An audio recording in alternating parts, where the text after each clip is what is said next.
Okay, I don't have a voice. We have a quorum. We're gonna limp along here. Um, do we have the ability to go live? Yes, Madam Chair, we're live. All right, then at 5:06, I will call to order the regular meeting of the Finance Committee for March 11th, 2024. And if we could get a roll call, please. Certainly, Madam Chair. Councillor Cassett. Nope, here. Councillor Lindell. Here. Councillor Faulkner. Here. Councillor Lee Garcia. Here. Chair Romero Worth. I am here Madam without a Chair, you voice. have a quorum. Thank you. Do we have changes to the agenda? No changes from staff, Madam Chair. Changes from the committee, and if not, is there a motion? Approve. Second. Motion and a second to approve the agenda. All those in favor, aye. Aye. Anyone opposed? Motion passes. I believe we have some things pulled off of consent tonight. That's correct, Madam Chair. We have items 6G and 6I that were removed from the consent agenda. Anything else? Madam Chair, no, just items 6G and 6I. Move to approve as amended. Second. It's a motion and a second to approve the consent agenda as amended. All those in favor, aye. Aye. Anyone opposed? That motion passes. We're on to presentations. I believe we are doing a staff recognition tonight to kick us off. Yes, thank you, Madam Chair. I am very pleased to recognize Christina Martinez this evening. Christina is not able to be here with us, but I will present her certificate in the office later this week. Christina is an accounting supervisor in our department, and we are recognizing her for her exceptional qualities and contributions to the finance team. And in this case, Christina was nominated by our controller, Josie Bolden, and she provided this very nice description of Christina that I'm going to share with you. So Christina has been a part of the finance team since 2022, beginning as an accounting financial analyst, and is currently the accounting supervisor within the Treasury Division. And Christina is working on our lodgers tax program, which is something that I'm very excited to be getting some much needed attention. She embodies the epitome of a flexible, eager learner who fearlessly ventures into uncharted territories while consistently demonstrating reliability and willingness to assist others. Christina showcases her remarkable adaptability in the face of dynamic challenges, whether it's adapting to new tasks, learning a new procedure, or sharing knowledge. She consistently demonstrates a willingness to embrace change and swiftly adjust to evolving circumstances. This flexibility not only benefits her own performance, but also enhances team cohesion and productivity. One of Christina's most admirable traits is her insatiable thirst for team building.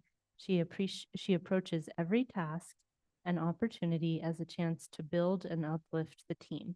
Furthermore, she is always willing to lend a helping hand to colleagues in need, embodying the true spirit of teamwork and collaboration. Her eagerness to lock elbows and press forward not only enriches her own professional growth, but also inspires colleagues to follow in her steps. Christina exemplifies courage by fearlessly stepping into uncharted territories.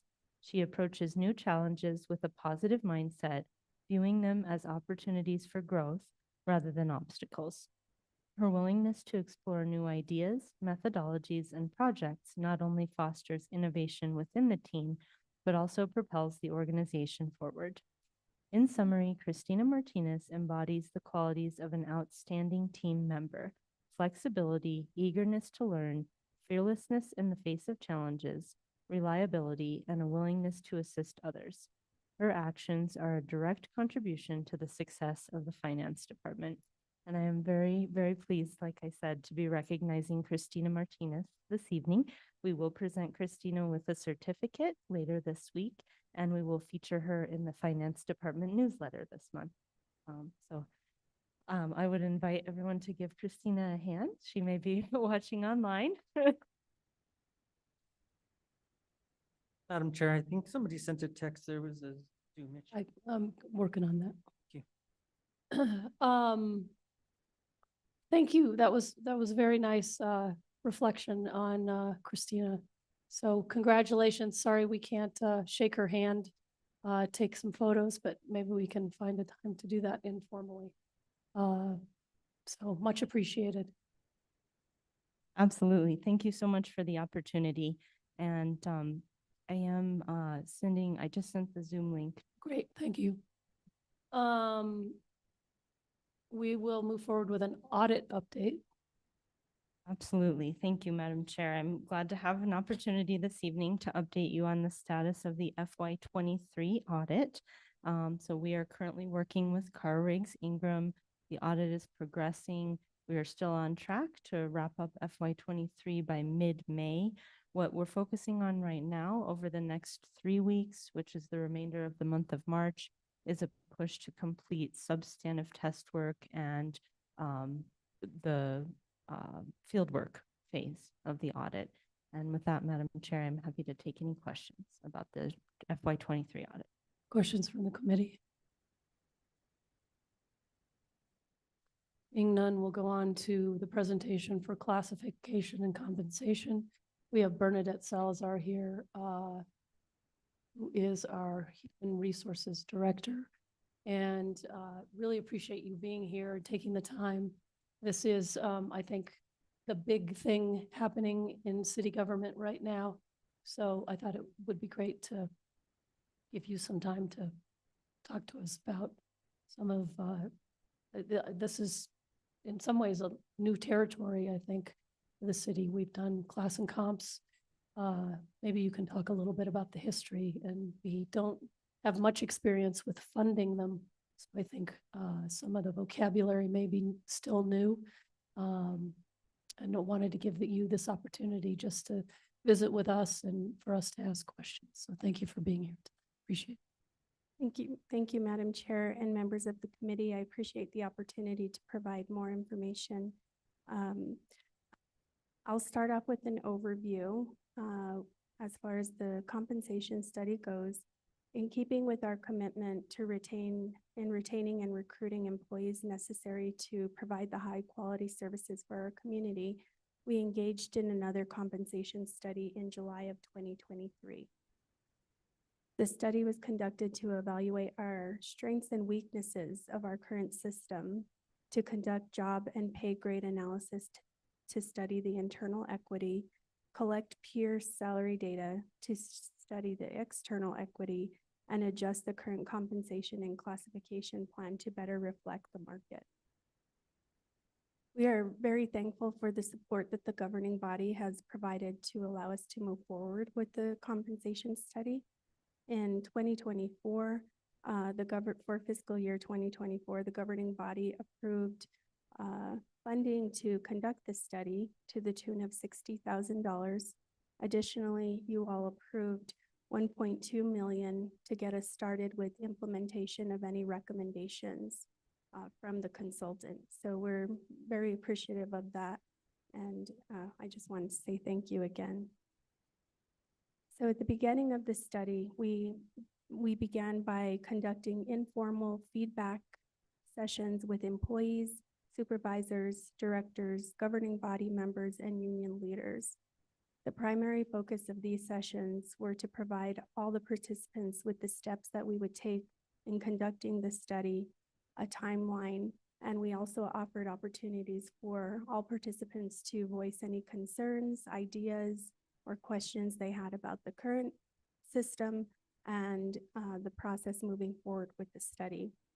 We had really great participation. We scheduled 14 sessions at different hours. Some were at 6 in the morning, some were at 8 at night to accommodate different schedules. And altogether, we had 212 people attend. So we had a good attendance for that.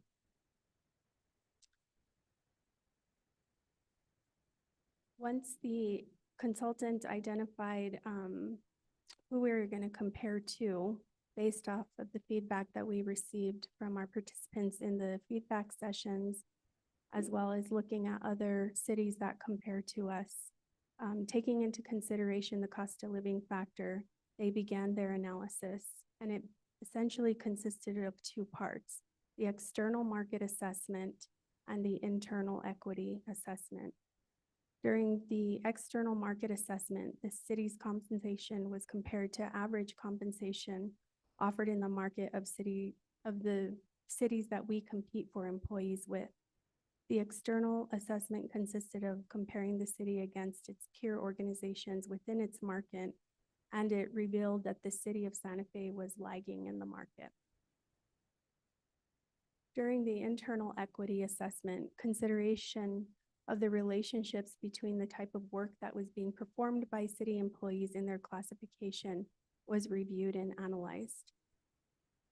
Some of you may recall in December, the study was concluded and a final report was presented to the governing body. The recommendations from the consultant were, number one, to adopt a new pay plan that was responsive to the market. And number two, again, based on the study and based on all the feedback that we received in the feedback sessions and communication with union leaders as well, Evergreen, the consultant, also recommended that the city adopt a methodology to transition employees' salaries into the proposed pay plan that aligns with its established compensation philosophy and that is also compliant with the New Mexico Equal Pay Act. This is what we call the hybrid parity methodology, and I sent a sheet that kind of describes that. It's a little bit of a new concept, but I think essentially what it does is it provides credit for employees based on total city seniority, but also gives credit for classification seniority. And so that's what they recommended as far as how people move through in the classification pay range. The consultant also recommended that we update our pay plan regularly and monitor turnover and vacancy rates relative to the market and classifications to ensure that we're compensating people competitively. As mentioned before, they also recommend conducting a comprehensive classification and compensation study every 3 to 5 years. That's best practice. Lastly, they recommended that we look at our policies and evaluate future policies to assist more with the recruitment and retention of our employees. So to talk a little bit about the history of compensation studies here at the city, I think, as we all know, engaging in a compensation study is a very complex process to include the implementation. Since 2005, from 2005 to 2017, the city engaged in 3 different classification studies. Based on the research, I couldn't find any documentation that these studies were actually implemented. So it looks like they were initiated, completed, but nothing happened after that. In 2018, the city initiated another compensation study, and in 2019, the recommendations were implemented. That study included pay increases for over 300 AFSCME employees, 115 non-union employees, and 94 police and fire employees. The average increase for AFSCME employees at that time for that study was 8%. And so that completed the study that was implemented in 2019. That's in addition to this historic increases the city has issued across the board. This was separate from that. So as far as the next steps, as I mentioned, it's a very complex process to actually implement. We have 3 bargaining units, so we have to ensure that we're compliant with the collective bargaining agreement, but pursuant to the non-union employees, our rules and regulations require that a new pay plan be adopted through a resolution. And that's what we've been seeing through the committees. We have that on the agenda tonight and on the agenda for a governing body for Wednesday, and it has gone through the remaining committees prior to tonight. In addition to the pay plan that's required to be adopted by resolution under our rules and regulations, the increases for hybrid parity are being recommended with the authorization of the city manager, 25% of that hybrid parity for the remaining fiscal year 2024.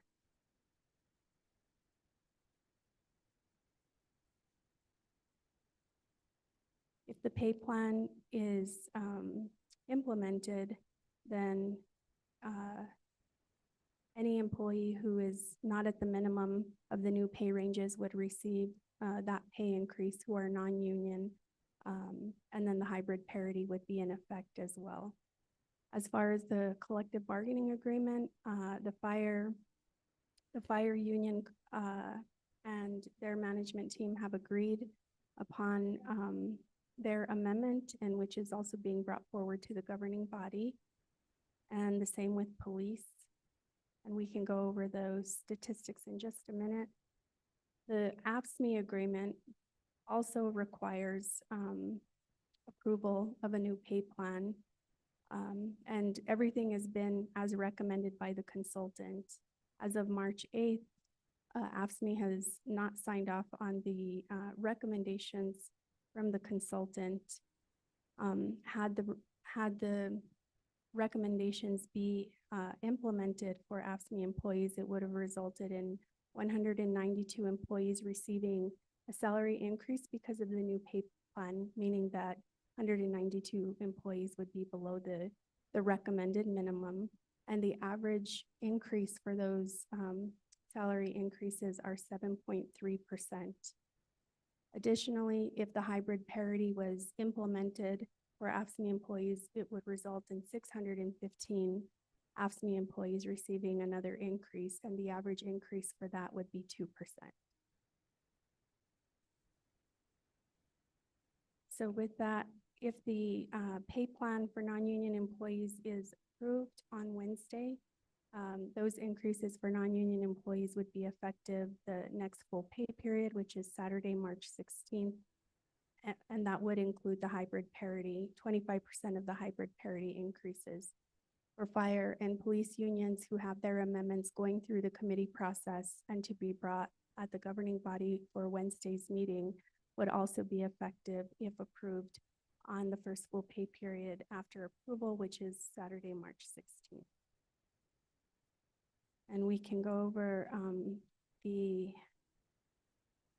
statistics on the number of employees affected by fire and police if you'd like.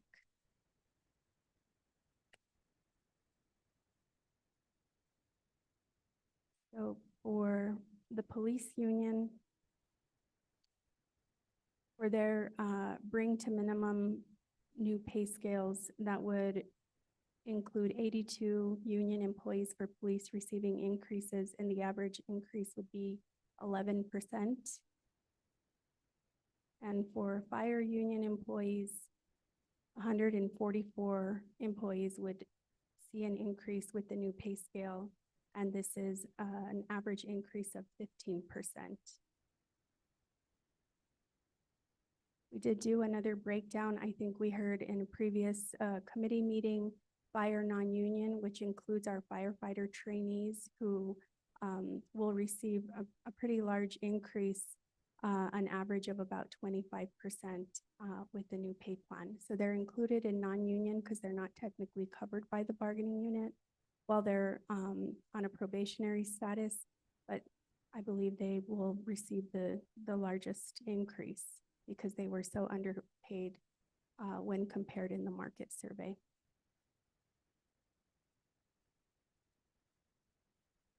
So as I mentioned, there's a lot of moving parts and it's very complex, but hopefully that provides a little more clarity, and I'm happy to answer any questions that you may have. Thank you, Director Salazar. Really appreciate kind of that broad overview. Questions from the committee on this? Councilor Lindell? Thank you, Chair.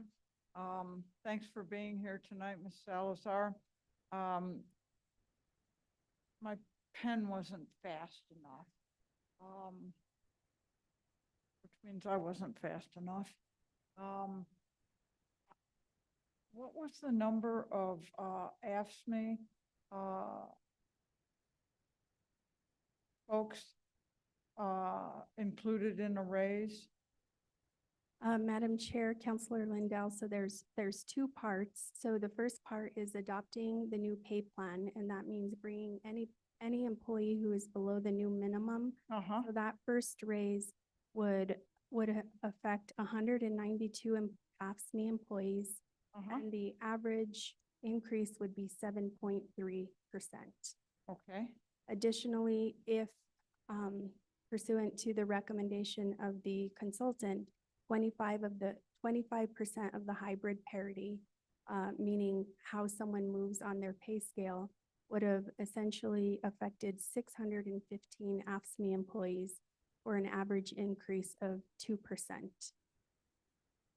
And so some employees, the 192 employees would actually see two increases, the bring to minimum increase and then their hybrid parity. so the 192 is also It's in addition to 192 people would have received 9.3%. on average. Those Okay, are the yeah, yeah. average, yeah. But AFSCME found that unacceptable? So we're required to have a discussion, and in their CBA, they're required to approve a new pay plan. And the recommendations straight from the consultant have been recommended. That has not been agreed to. So we'll continue discussions in hopes that we can come to an agreement. The other challenging factor to that is our deadline for salary increases.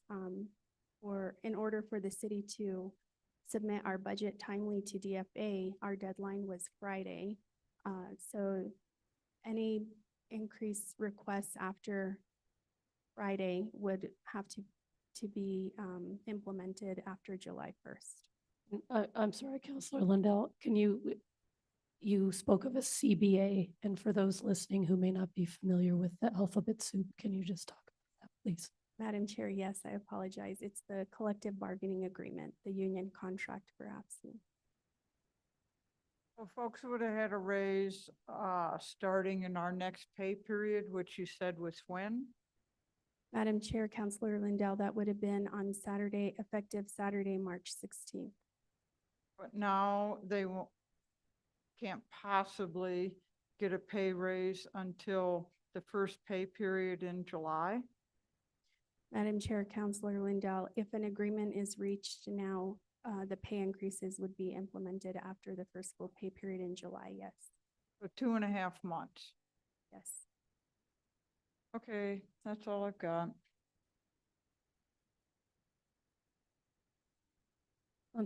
Counselor Cassett, sorry. Thank you so much, Madam Chair, and thank you so much, Director Salazar, for being here. I think one of the things that we've discussed that I think is important to bring up is how we are going to make sure that we're staying on top of things, as in the past we've really fallen behind. So I was hoping you could speak a little bit more to that, of not just the implementation, but really what we're looking at to ensure that we continue to stay on, well, try our best to stay competitive in the market, and what that's going to be looking like. So if you could go ahead. Madam Chair, Counselor Cassett, that's a great question. What our plan is, number one is to go with their recommendation to do a full comprehensive study every 3 to 5 years. But annually, it's going to be imperative, as mentioned in our December meeting, that anytime we do an across-the-board increase, we look at our pay plan and increase our minimum pay accordingly. So it might mean 1% less than, just depending on what the market looks like, but ensuring that we're adjusting our pay plan on an annual basis. So we continue to be competitive in the market, but also our employees are moving along as well. And will that include any cost of living adjustment percentages that are given? Madam Chair, Counselor Cassett, the movement of the pay range will be, it'll work hand in hand with the across-the-board increase that's provided, yes. That was my only question. Thank you. Thank you. Yes, Counselor Garcia. Thank you, Madam Chair. Thank you, Ms. Salazar, for the presentation. In your presentation, can you explain a little bit more of the 25%? So 25% of the hybrid parity is what we're able to fund at this point. Madam Chair, Counselor Garcia, so the first phase of the implementation is adopting the new pay plan and making sure that anyone who falls below the minimum pay range will be brought up to that minimum. And then there's what we call the hybrid parity, the one-page sheet that I sent over. It's taking into consideration employees' city seniority and their classification seniority, and then placing them on the pay range according to that. Obviously, I think that many organizations implement a compensation study over the course of a couple or 3 years. And what we have allocated for the rest of this fiscal year is 1.2 million. So from March 16th to June 30th, we have the funding to do 25% of that total hybrid recommendation. So I'm sure we'll be working through the FY25 budget on future discussions on what that will look like, but the hybrid parity for FY24 between March and June of 2024 will include 25% of that increase. Thank you. And I think that's, if you look at 25% to try to fully fund 100% of that hybrid parity, we did 25% per year and 4 years. And so by that time, I think I think that the market is kind of dictating minimum wage, what positions actually call for. And I'm glad to see that we're here at this point. Especially having a study that we can kind of look at and see, because the indicators are all out there in our economy where cost of living is up. There's so much competition in the market of trying to hire people and retain them, and I think we're on the right track here. Is there, I know you're still having negotiations with with ASME, and I know you can't discuss any of those because it's collective bargaining. But I guess my direction here is there any room for negotiations with them aside from what's being presented here? Because we haven't come to an agreement, and I think they will need to come to agreement, I hope. Madam Chair, Councillor Lee Garcia, we have put forward to all 3 unions the recommendations of the consultant, and anything above that, we're happy to negotiate, but yeah, we would be happy to negotiate if the funding exists or anything above that. So again, that comes back down to our ability to fund the increases, correct? Yes. Okay, I thought that was my main question there, because I think that's a lot of times I think this is where it also comes into seeing the levels of where people are at, and I think we've talked about compression also in this, and I know that's also identified in the study as to how we are looking at years of service and things of that nature. Those are all the questions I have. I do want to just ask quickly, I think this is the only presentation because it hasn't come to Public Works. Is it planned on going to any of the other committees? Because I think there's 3 counselors that, before it actually goes to governing body, maybe would like to get their eyes on this or have this presentation. Counselor Garcia, we just approved it tonight. It's been to all the committees, and it is in front of the governing body for final approval Wednesday night. Thank you, Madam Chair. And I guess that, it would be, I guess that would be the opportunity if somebody still had questions on it to have discussion, correct? Yes. Thank you. No further questions. Just a couple quick questions. Counselor Lee Garcia mentioned compression. Can you, again, I feel like this is an opportunity for you to deepen the understanding of this committee and the public around these vocabulary and this issue. Can you speak a little bit about what compression is and what we do to mitigate it? Yes. Thank you, Madam Chair. I think that, well, compression is when the pay of employees, whether they were newly hired or have been here for 15 years, is very close. So we haven't really had a mechanism to allow people to progress through the pay range throughout the course of their employment, other than the across the board, which is applied to everyone. So this hybrid parity methodology is designed to address that. I think, again, during the sessions that we had with employees and union leadership and supervisors and directors, this is a huge concern. And so that's why this methodology was recommended, but the methodology would address that concern of compression.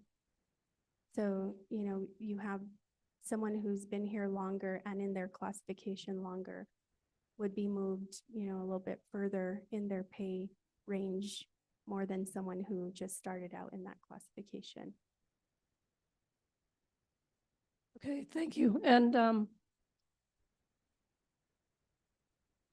I guess I have heard that there is some concern that what's being adopted isn't quite perfect. But it's also, we have to start somewhere, right? So we start with these steps, and then we can fine tune to address particular issues that may arise. Is that correct? Madam Chair, yes, you're absolutely correct.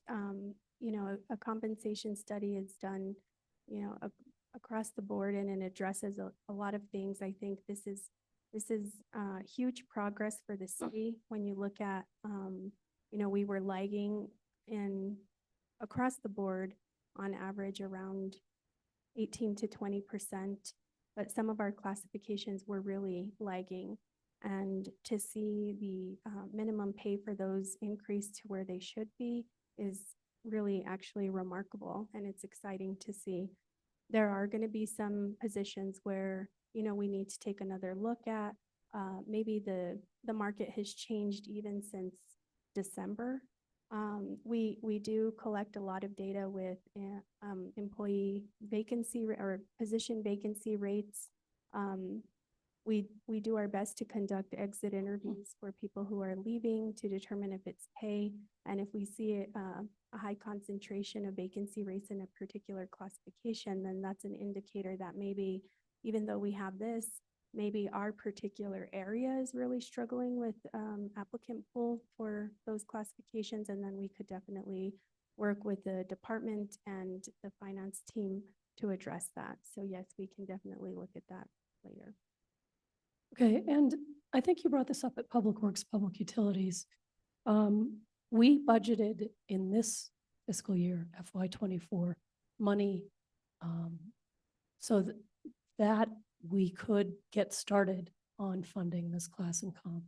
And that's why we are able to offer the new pay plan and these raises in this moment, because we budgeted for them last year, knowing that we'd be here in this moment now?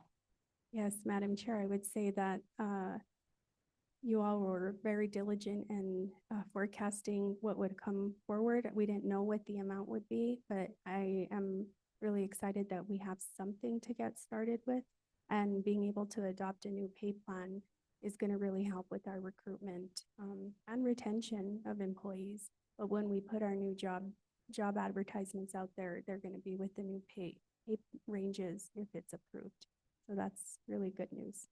It is really good news and really exciting. And I just want to underscore, I think you mentioned, you know, we have done classification and compensation studies in the city's history, but rarely have they been funded. Can you just, I don't know, I just want to emphasize that again. Can you just go over that data again? Yes, Madam Chair.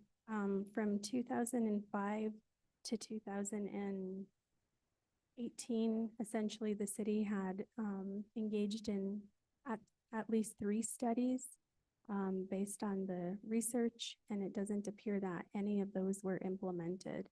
Then in 2018, the city engaged in another study, and it was implemented according to the recommendations in 2019. Yeah, and we don't yet, I mean, these aren't small things, right? Because as Councilor Lee Garcia pointed out, these raises have to be funded and there are reoccurring expenses, but they're really necessary for us to be able to stay competitive in the labor market. And just in terms of funding, we'll be looking in the budget that's coming forward for FY25 about how we continue to implement what's being adopted here tonight. And well, actually we've already adopted it on consent, but what will be in final adoption on Wednesday night. Yes, that's correct. And do you know when you'll have a better sense of a dollar number for what it's going to take to fully implement this? Madam Chair, every pay period, it's going to change. We have new employees coming in, employees getting promoted, employees leaving. So every pay period, we're updating our data. So we'll have a better look probably in the next few weeks to provide some estimates of what that might look like for the second phase of implementation. Okay, and seems like I had one more question. I guess, you know, just overall, I mean, this is a huge commitment for us to prioritize this. I mean, we know we have vacancies. I hope it'll be helpful in filling them. And also, as was mentioned, there have been cost of living increases, and I think it's really important that we stay competitive, that we fund these things, and that ultimately city employees who work really hard, all of them are in a position to be brought up to the market.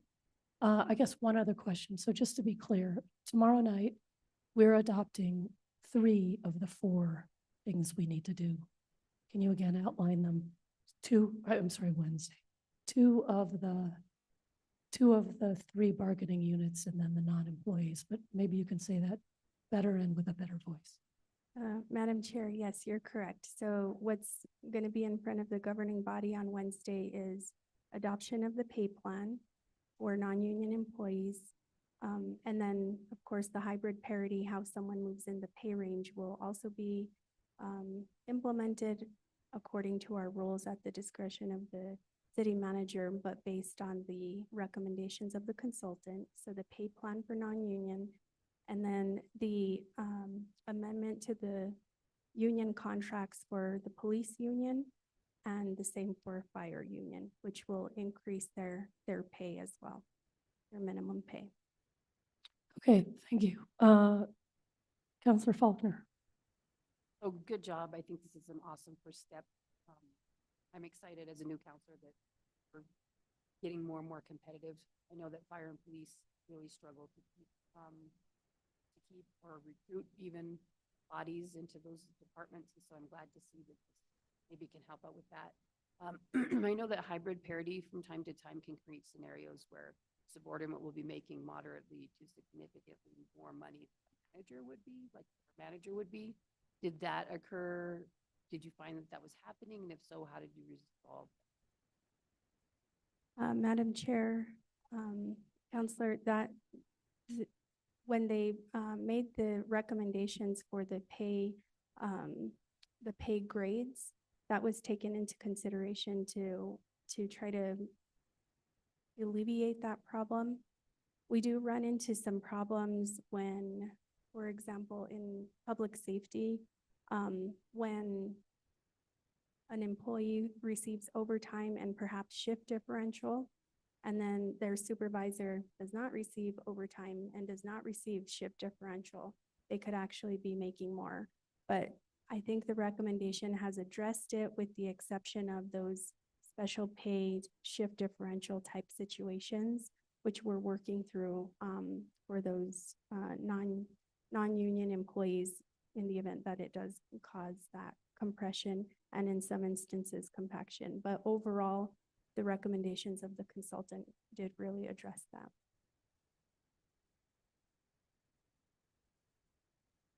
Okay, any other questions from the committee?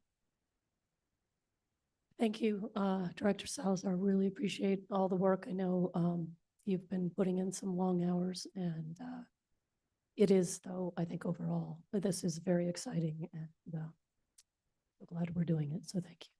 Thank you. Okay, we have 2 items on consent, and I'm gonna, to save my voice, defer to Director Oster.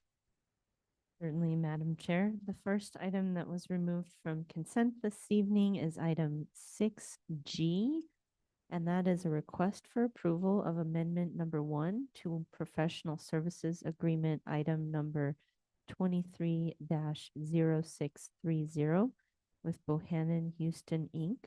for general engineering services to increase compensation by $1 million exclusive of NMGRT. And we have Taylor Jurgens, an engineer with the Water Department, here to present on this item. There are also 2 BAR budget amendment resolutions attached to this item.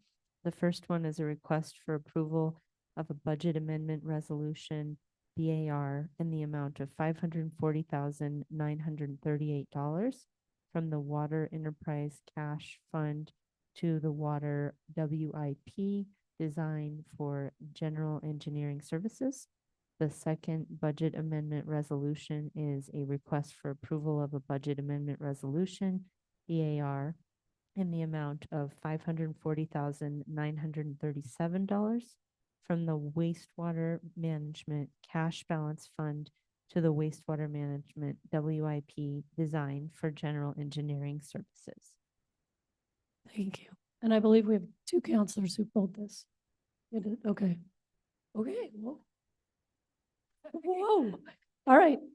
Counselor Lindell. Yeah, over to you. I pulled it, and I just want to talk about this some.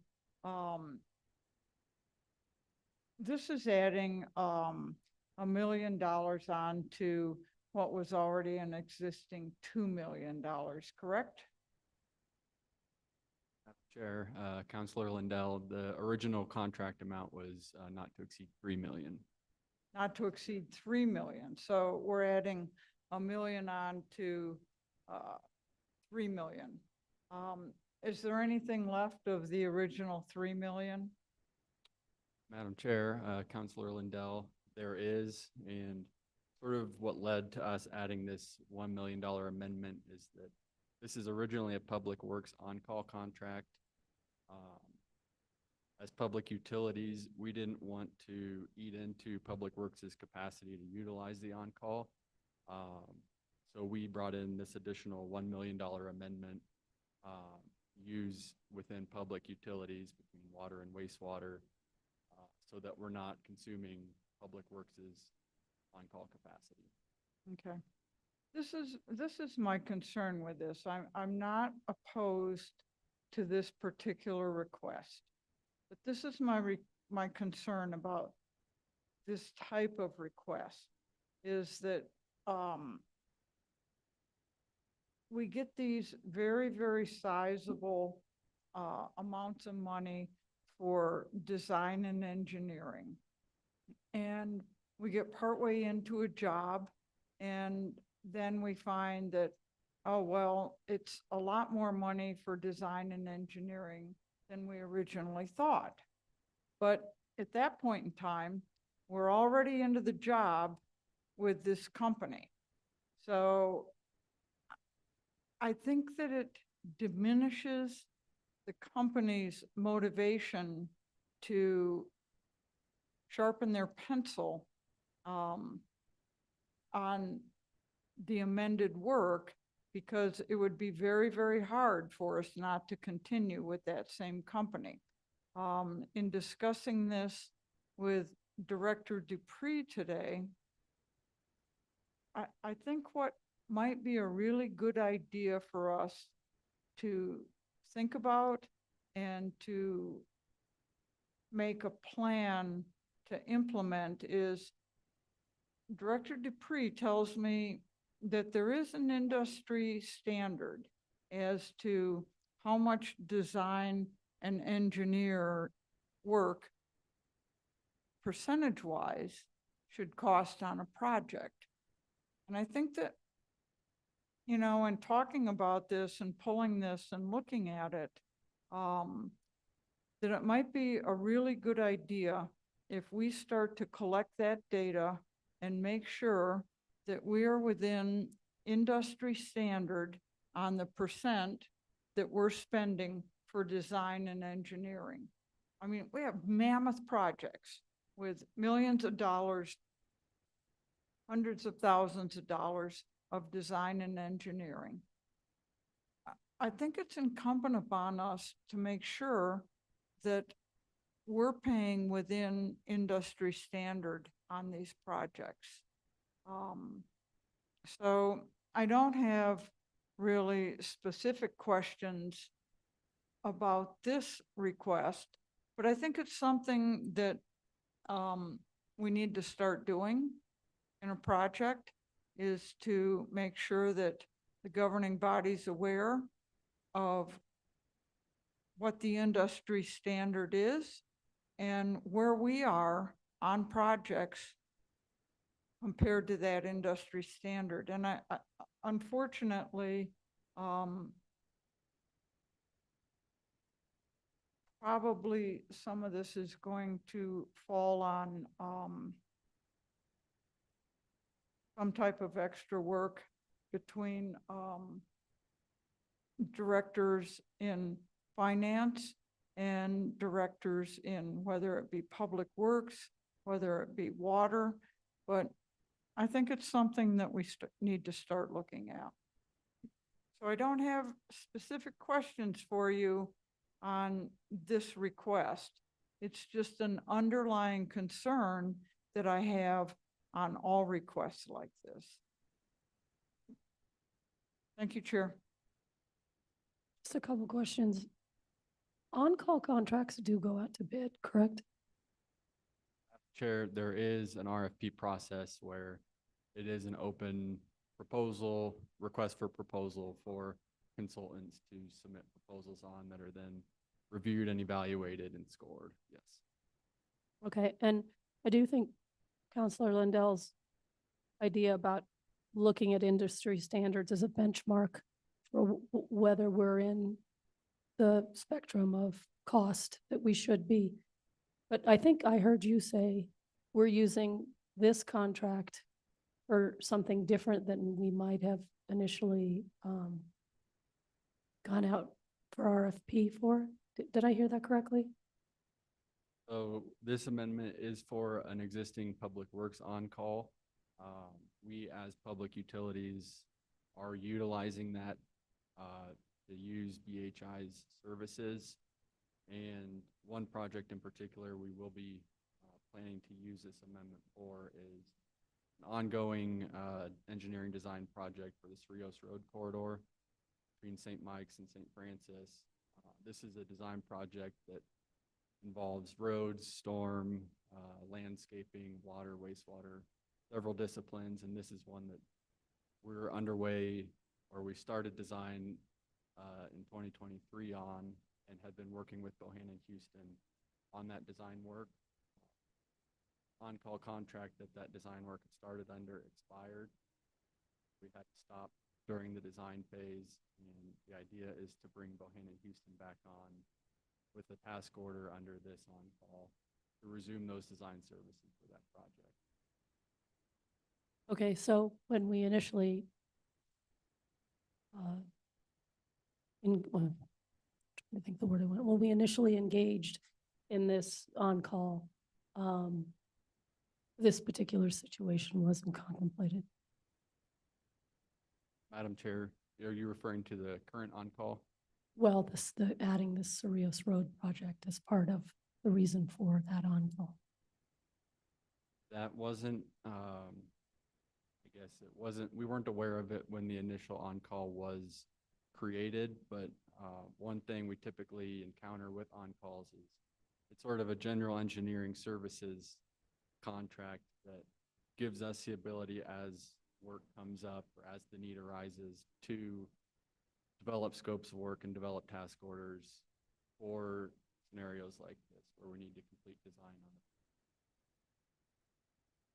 So that's one of the main points of the on-call, is to give us that ability to go out and get a task order for a particular. Okay, other questions? Councilor Lindo.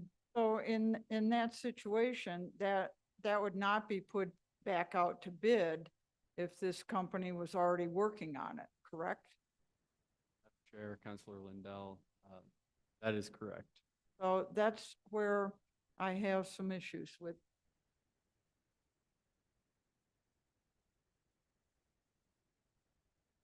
That's an issue for me. And making sure that we're within industry standard would be a really good idea. And I'm concerned that when we get into projects, I know things happen, things change, but sometimes the additional amount needed is an amount of money that's not small. Let's leave it at that. So I'll go ahead and move for approval, but I would like for those issues that I have to be a consideration on how we do business in the future. Second? Motion and a second to approve this item. Is there further discussion? If not, can we get a roll call? Certainly, Madam Chair. Counselor Cassett, Yes. Counselor Lindell, Yes, Counselor Faulkner, Counselor Lee Garcia. I'll come back to him. Chair Romero Worth. Yes.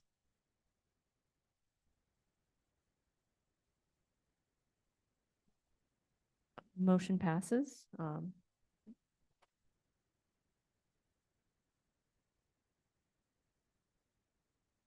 Counselor, did you want to vote on this contract?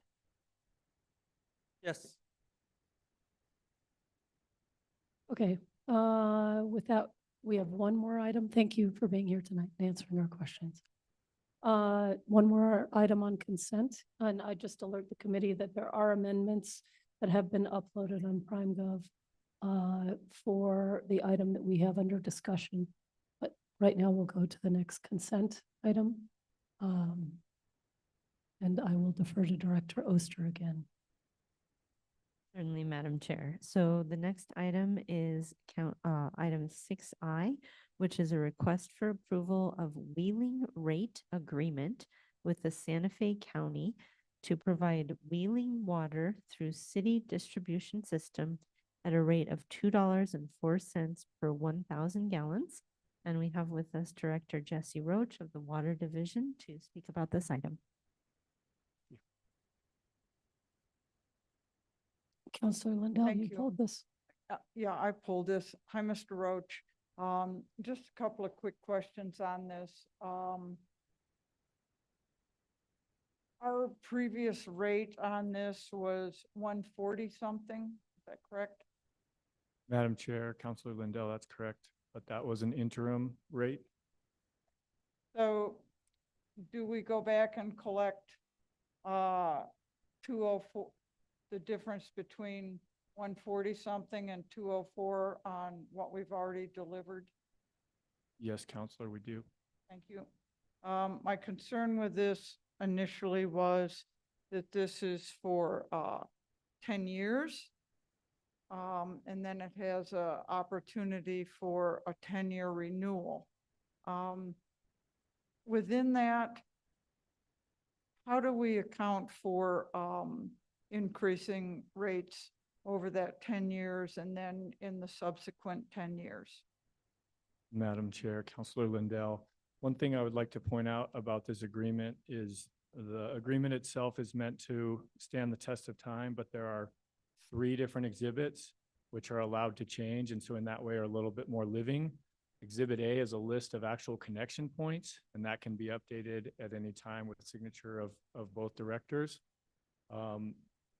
Exhibit B is a methodology, which is probably the most complicated or complex part of this, and I don't expect to change. But that can also be updated at any time by mutual agreement of both directors, or after 5 years by request of either director. And when I say that, I mean the county utility director or the public utilities department director of the city. And then Exhibit C is actually the rate. And that can be updated. I'll go ahead and read you there's section 3.3, which says that the wheeling charge in dollars per gallon is listed in Exhibit C. And it can be updated by the city using the agreed upon methodology upon the completion of a new or updated cost of service study for the city with an effective date no sooner than 30 days after Exhibit C has been signed. The county may offer input in the development of each cost of service study, and such input will be reasonably considered by the city.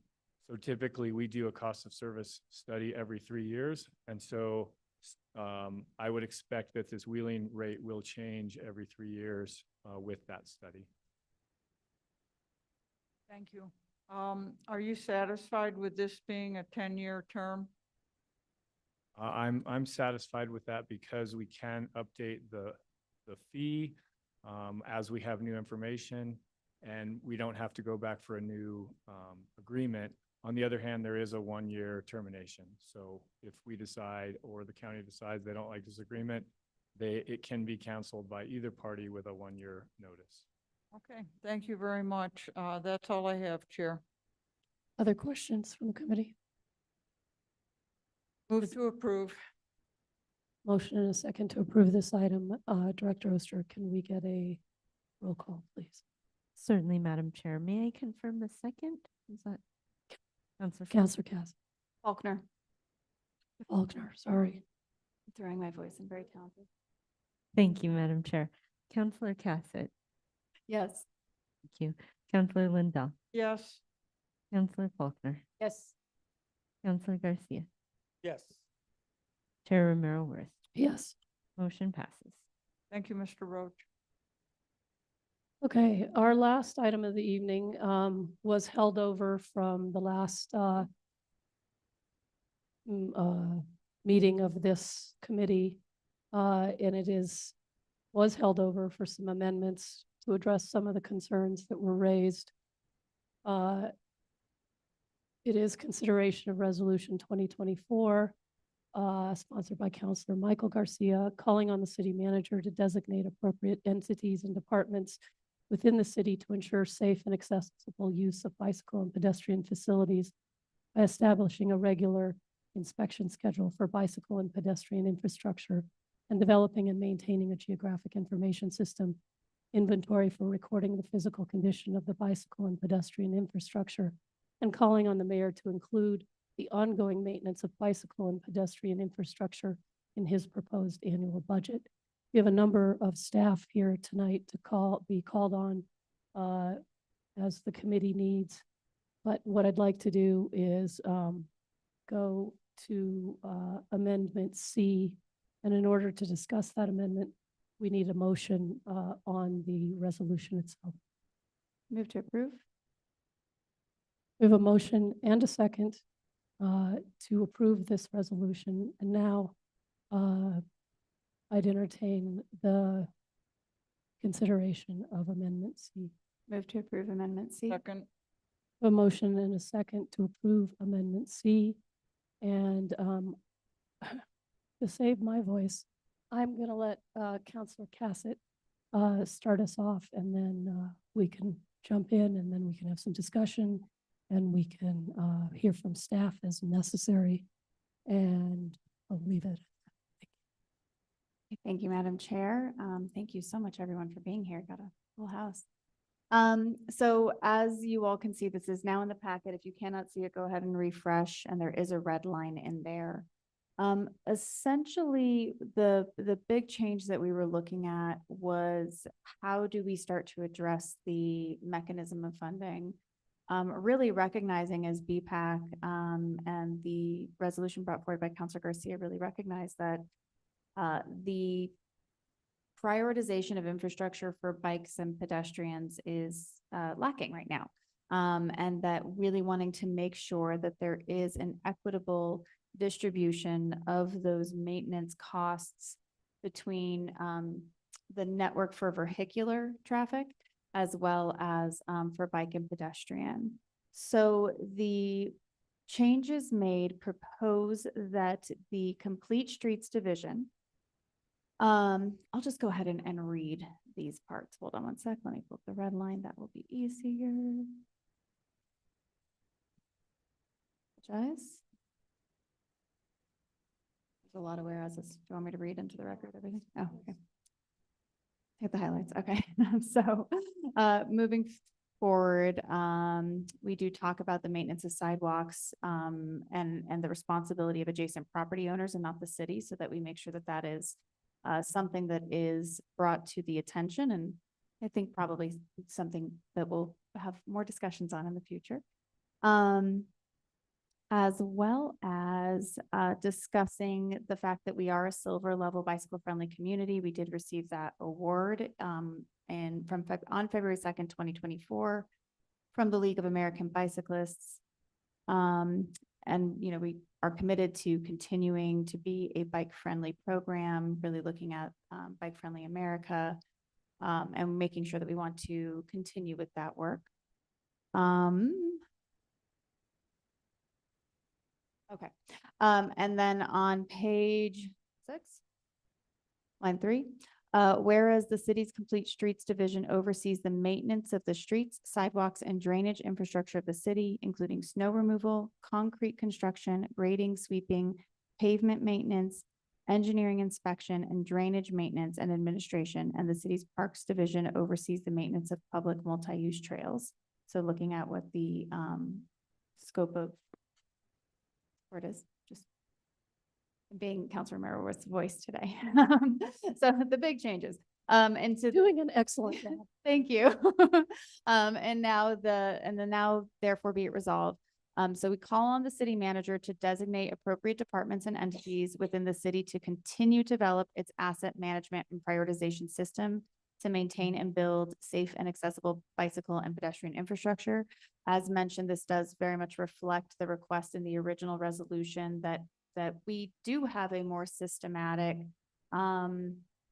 system in place that is looking at making sure that we're tracking things and that we are assessing and that there is a method to the prioritization of infrastructure improvement.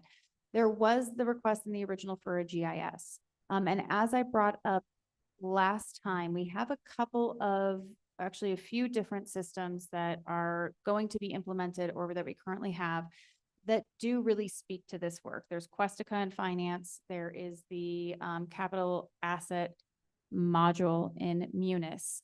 And then we do have a GIS system with land use. So really exploring what are the capabilities of the software that we already have in place at the city before committing to expand those. If we already have something in place that we do not have to make an investment into, that money can be spent better elsewhere. And I would argue that I think that we should be continuing to be as transparent as possible when we're showing people what we understand. And so continuing to figure out how we communicate that to the public and understanding whether or not what we already have on board can assist. The next one supports the development of an equitable formula to inform the annual budget request to the mayor from the Complete Streets Division and the Parks Division for annual maintenance of bicycle and pedestrian infrastructure. So really ensuring that there is a appropriate percentage of the dollars that are being put towards our road and trail network maintenance that should be for bikes and peds as we take a look at how that infrastructure compares to the infrastructure for vehicular. And that would be an at minimum, so that we want to make sure that if there are major repairs for bike and ped that are being seen, that we are moving those forward. That the annual maintenance of bicycle and pedestrian infrastructure budget be a categorical line item and represent at a minimum the proportionate share of funding to bicycle and pedestrian infrastructure as compared to the total roadway network dedicated to vehicle travel. I already said a bunch of that stuff, but the line item is really important so that we understand, as well as the advocates for the bike and pedestrian infrastructure community or bike and pedestrian community, that we can really see how that money is being allocated, and that we can have that check on that. And then I think this one's really important, that prior to the Complete Streets Division and Parks Division presenting their annual budget to the mayor for consideration, that BPAC shall review and provide input on the division's budgets for maintenance of bicycle and pedestrian infrastructure. So that, you know, this resident advisory group that really has their feet on the ground, their wheels on the ground, no pun intended, actually, pun very much intended. But that, you know, they really have a pulse on what is going on, what some of the challenges are. These are the representatives of the community, that as that budget proposal from Complete Streets is being developed, in addition to the data that we have from our asset management system, that BPAC has the opportunity to really provide that input and talk about some of the other challenges they might be seeing. Are these the priorities that they're really seeing? Are there things that have been missed? And being able to provide that advocacy. So I will stop there unless there's something else you would like me to say for you. And I'll say it. You did a great job of covering the waterfront. Couple things. So the resolution calls on the development of an equitable formula in the second, therefore be it resolved clause. In the third, be it further resolved clause, it says that it, as Councilor Cassett said, represent a minimum of proportionate, at a minimum, the proportionate share of funding of bicycle and pedestrian infrastructure as compared to the total roadway network dedicated to vehicle travel. But we are very deliberately asking that staff develop that equitable formula, and that this is one piece that they take into consideration. We are not subject matter experts in this area. We would like to hear from staff what other factors, or what would be the right word in math, Director Oster? Variables? Variables, yeah, so when you have an equation, you have variables. So that's one variable that we think is very important, but we recognize that there may be others, and we would like those that the city manager designates to continue the development of both the asset management and the prioritization system, also look into this formula. And I think it also allows for a particular level to come forward annually as a percentage of the amount that we spend, again, for the overall roadway network dedicated to vehicle travel. But there may be other factors. There may be other things going on in a year. We may be able to draw from other funding.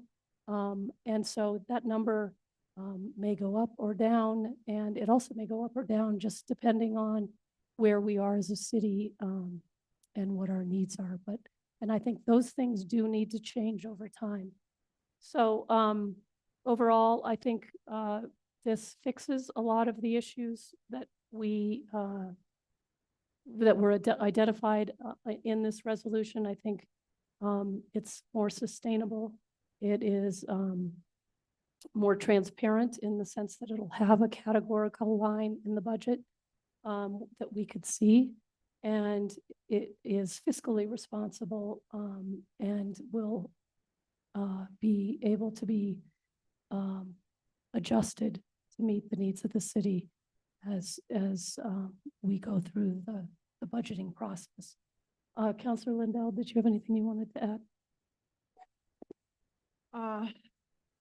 Thank you, Chair. I think that between the two of you, you covered it pretty well. You know, I have a lot of thoughts on this that aren't really related directly to the amendment. I think the amendment dramatically improves this so that I can support it. I have a nagging voice in my head about this, that it's still a little close for me to budgeting through resolution, which I'm deeply opposed to. I think that the process of this, all kudos to BPAC. Excellent work that needs to be done, information that needs to be brought forward. But that's part of it right there. The transparency and bringing the work forward in as much as having a detailed, in-depth presentation of a strategic plan having to do with bikes, pedestrians, trails. I have not heard that discussion. I haven't seen it. And to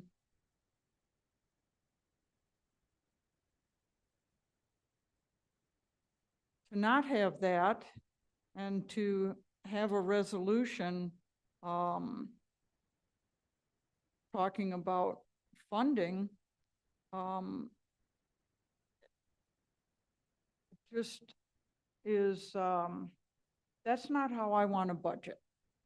And this amendment, as I said, makes it so I can support this, but I certainly hope we do not make it a habit in this chamber of trying to budget through resolution.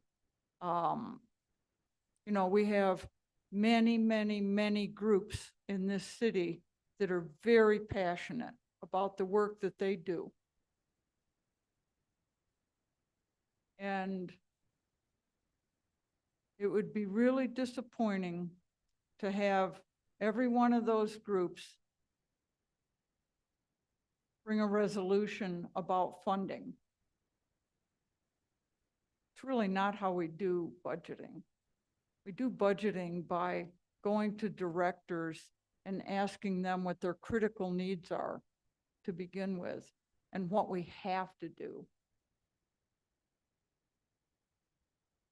Again, the work that BPAC does is extremely valuable. It's necessary, and we need to know about it. Probably having an in-depth conversation about a strategic plan would be a very, very good idea. But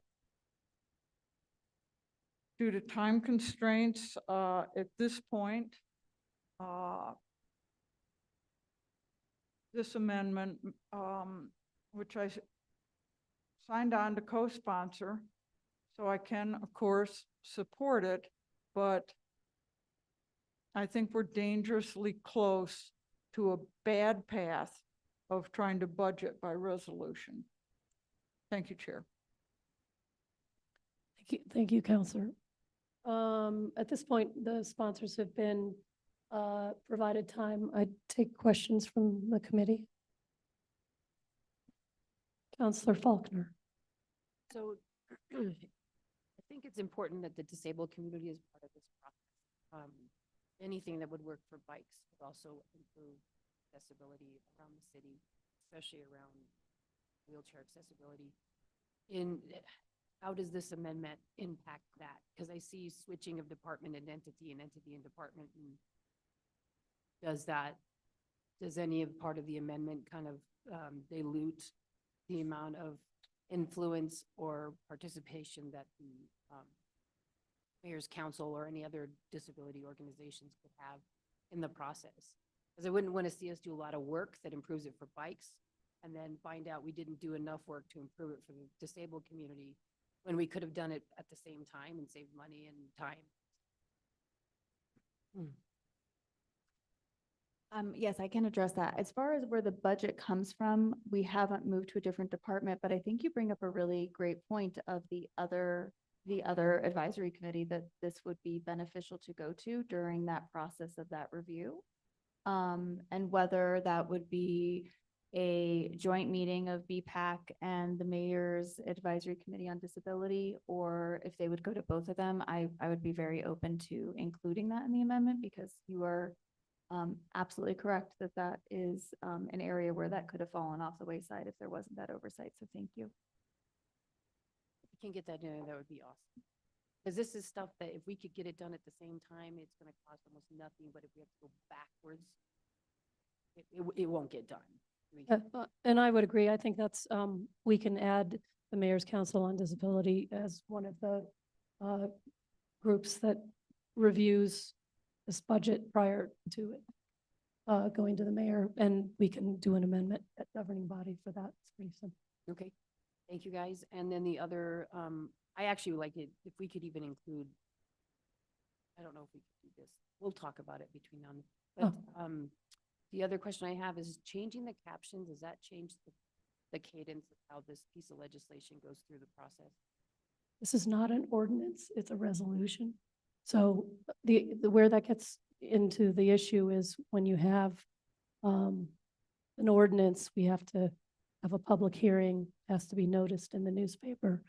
And when we change the caption, we're oftentimes changing the notice. And so that's where that comes in. Okay, Councilor Garcia. Councilor Legal. Thank you, Madam Chair. Looks to be a lot of work that has been done on this amendment. And it seems to me, just trying to put my finger on the meat and potatoes of it, really it comes back down to funding. And I do hear that budgeting through resolution, that there's concern there.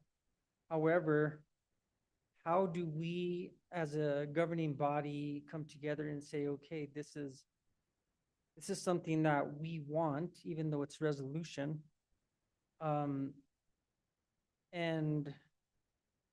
so it just seems to me that the amendments really change the whole purpose of this. Well, not the purpose, but it just changes up how this resolution is being, the weight or the gravity of it. I want to go back to, because I think it goes to the FIR and what the FIR does and how it creates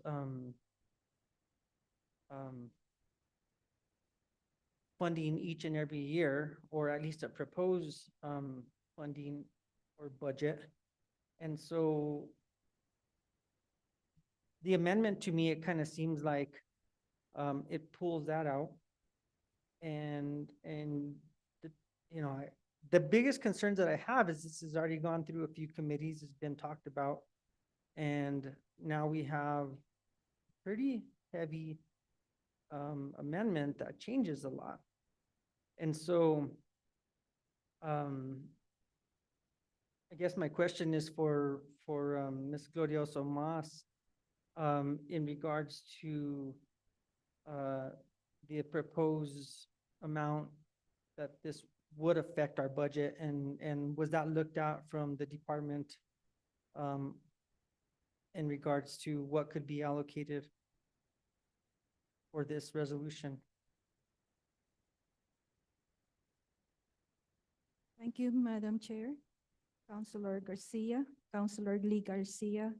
Before I respond to your question, Councilor Garcia, I wish to take this opportunity to thank the committee for this opportunity to answer your questions and clarify some things in the resolution. I'm bringing this as the staff liaison for BPAC. But as the manager of Complete Streets Capital Projects, our section doesn't do any maintenance. So with me tonight are the city staff that is responsible for maintaining our trails, bicycle lanes, and sidewalks. With me tonight is Mr. Felipe Trujillo. He is the street superintendent. Tyler Nilsson, he is the Parks Operations Manager. Engineer Mike Dalmolian, he's the Traffic Operations Engineer. So his section is responsible for pavement markings, wayfinding signage, traffic signals that are specifically described in the resolution. And also with me tonight is Mr. Daniel Hernandez. Daniel Lopez, he's the ADA manager. And Mr. Eric Oni, who is the SFMPO director. He helped the BPAC to draft this resolution. So to answer Councilor Garcia's question, this FIR was developed by our department director, Regina Wheeler. And what the BPAC is requesting is for the governing body to set the policy for maintaining our bicycle and pedestrian infrastructure. And I think the implementation part is for the public works and the city manager to work at. And so I could not answer you, for example, for phase A of the implementation, what are our priorities to priority bike lanes to maintain.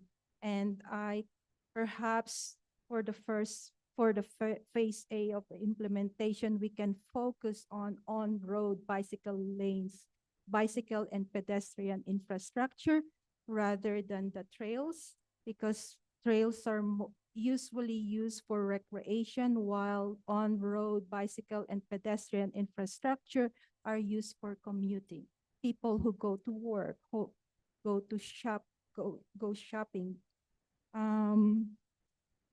And perhaps some of our staff can answer your question. If I can, I don't think the question was, what would you prioritize? I think the question is more along the lines of the FIR. What is it committing? The original FIR, what is it committing the city to through a resolution? Yeah. And this, If I'm correct, Counselor, I don't mean to put words in your mouth. No, you're fine, Madam Chair, and I think that that is, what we want to know that, and being said for the record, what it is actually doing or what is actually proposing to do for the next 3 fiscal years. And if anybody has been tuned to this and looked at that FIR, in fiscal year 25, it looks like we're allocating 675K. This to personnel, benefits, capital outlay, total 3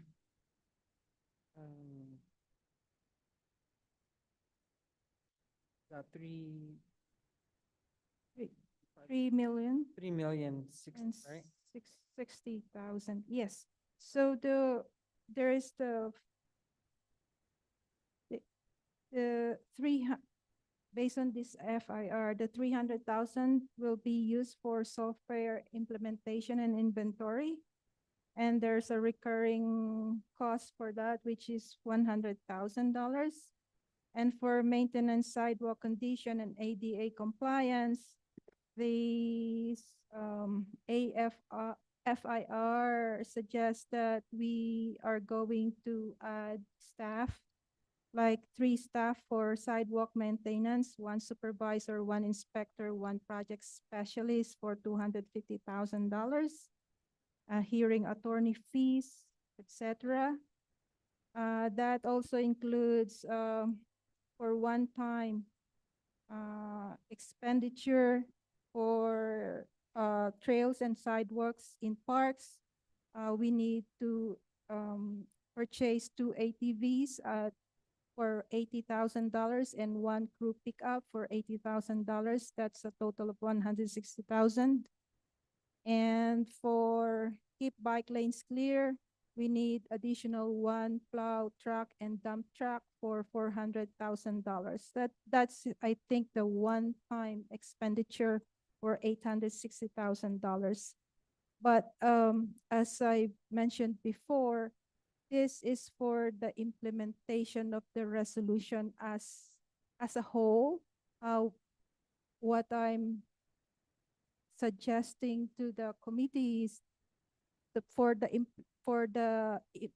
implementing this resolution, we can prioritize, for example, do we really need to have 2 ATVs? Or we can do the job. for Romello, 1 I'm going to ATV. stop you there. Again, this isn't about, I think Correct. what we need to be talking about here is by passing this resolution, the FIR was included to give a cost estimate of what the city might be looking at in terms of expenditures. By passing this resolution, we can't commit budget dollars. We do that through the budget process. And so that's, I think, again, where Councilor Lindell is having trouble is that this, I think, provides confusion because people think if we pass this resolution, we are then committing to spending this money. And as has been pointed out by this committee, there are some things underway already to accomplish goals that I think BPAC is looking to do without spending the money that has been estimated here. And I think that the nature of this resolution as it was first presented is that somehow we are committing the city into perpetuity to a level of spending. And I think it's confusing. And so what we're trying to do with the amendments is to get to the same place, but do it in a more fiscally responsible way where we use the budget process to look at what the needs are, and that I think BPAC is right, that we do need an inventory of our infrastructure. And then we need a way to prioritize it because, of course, we know across the city, we have incredible need and not enough dollars to meet all the needs. And so the amendments try to get us to the place where we develop the inventory and we put some of the resources that are already being implemented to the city to get there. And that we then look at, okay, of the things that need to be fixed, what are the most of need? And then in addition, let's start to look at a particular level of funding and identify it and make it so that the public and the council can see what we're spending in this area, and that we re-look at that in every budget cycle and, assess what our needs are, what our resources are, and what our priorities are across city government through the budget process, not through this one-off resolution. And so if I can, Councilor Lee Garcia, I think, the point of the FIR was to give a cost estimate, but it can't, I think it's a problem because I think the public thinks that then we're going to be spending the money that's identified to do the things that are identified, and that is not what we're doing. Thank you, Madam Chair. I appreciate that explanation. And I guess where I'm heading with this is that, I think that it's important to recognize that, the director, would have taken a good look at this and said, hey, this is something that I think we can do. Otherwise, maybe she would not have signed off on that. And so going back to not committing Terry perspective, because that's to be seen, that's going to be coming down the pipe here really soon. And so, you know, I think what this resolution does, in a sense, it does give some weight to the fact that we have DPAC and we have the Disabilities Commission. You know, going back to that, how compliant are we as a city with ADA? And I think that's what this really kind of also addresses quite a lot, because you know, you take a look at our city and our streets, if we're just going to look at streets and sidewalks, accessibility for people. And again, we're not a city that was just created. We're continuing to evolve and we're having to adapt. And that's the hard part about all of this. But I think that going forward with what some of these recommendations are from the committees that worked on this, you know, I think what's happening with these amendments is that it completely changes the direction of what they wanted. And I know that we as governing body have the final say on that. And I think we have to be very fiscally responsible. So maybe you can address a little bit of that question.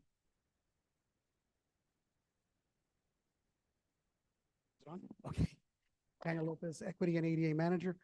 Yes, what this resolution is giving to the city is the opportunity for us to look at our existing condition, to identify what's going on with the inventory, especially those items of ADA. In addition, enhancing the quality of life with BPAC, and that also enhances the quality of life for people with disabilities. Recently in November, Justice Department just adopted the new PRO-RAG requirements for public right-of-ways, and they are significantly starting to implement their enforcement on those requirements for all cities. We, from my experience with other cities coming here, this city has done significant work, but we still need to do maintenance and repair for existing conditions. Yes, there are new projects coming online. As projects come forward, they are required to comply, they will comply, but that doesn't still address the remaining items that are not being addressed, you know, deferred maintenance. That becomes now more of a safety issue for not just people with disabilities, but the general public.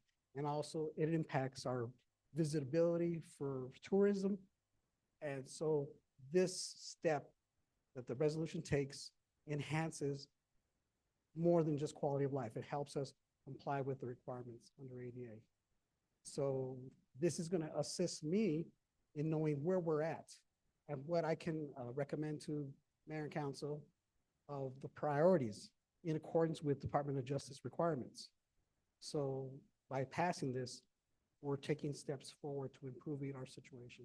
And I would recommend that. I can understand the issue of funding through resolution. I'm not part of that, but I would recommend that this resolution be passed so that we can take those steps forward.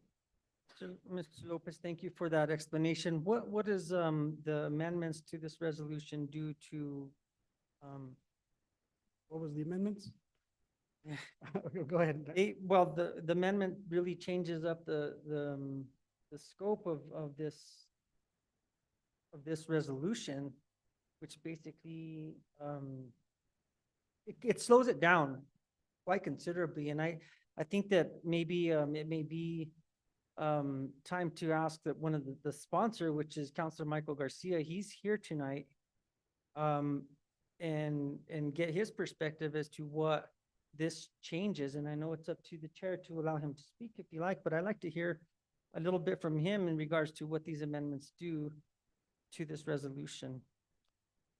Yeah, no, I have no problem with having this. If there are questions of the sponsor, he is here tonight. I appreciate, I know he's traveling, for him to take the time to be with us tonight. I think he also, once the committee was done, asking questions, he also has his hand up, for questions or comments. But I do generally, defer to committee members first. But if you have a particular question for the sponsor, that is always, appropriate. So, welcome, Counselor Garcia. Thank you, Madam Chair. And if I can just, and I'll just ask you a question because, you know, you'll have time to talk after everyone has gone through their questioning. However, you know, when I asked Mr. Lopez in regards to what does the amendments do to this resolution? And I think that's something that we need to understand. You know, what's the whole purpose of the original resolution and how do the amendments affect things such as ADA compliance? Things of, you know, keeping our bike lanes, maintained and our streets where obviously pedestrians, especially those with disabilities, would need access to. So I don't know if that question is for Councilor Garcia and how you see that amendment, affecting this resolution. Thank you for the question, Councilor, Madam Chair, members of the committee. I think the proposed amendment drastically changes the intention of this resolution. With it, one being part of the resolution in the whereas clauses, BPAC, it outlines the recommendations that BPAC worked on for nearly 2 years. Part of this amendment is to completely delete all recommendations made by BPAC. And it refers folks to what took place during a meeting, which I think is not sufficient. There's no reason why the recommendations that were moved forward by BPAC need to be omitted from this resolution. That to me is very concerning. It was mentioned by a colleague that BPAC has these grand plans in the strategic plan, and they wish it was presented to the governing body. Well, it was. On July 26th of 2023, there was a presentation to the governing body on behalf of BPAC, which clearly outlined the strategic plan, and it included it in the attachments. So if folks weren't present for that meeting, I can understand not knowing that that presentation took place, but that presentation took place. I fully recall it. Councilor Garcia, and again, I don't want to cut you off because you'll have some time, I guess, to also make some comments at the end, but. Sure. So to finish answering your question, Councilor, that part of it is taking out the intention, which is developed through the recommendations and approval by BPAC, as well as it proposes to omit the recommendations that came from the Mayor's Committee on Disability. This was another strong partner on this resolution. There actually is another set of amendments that is coming forward on behalf of the Mayor's Committee on Disability to help strengthen this resolution.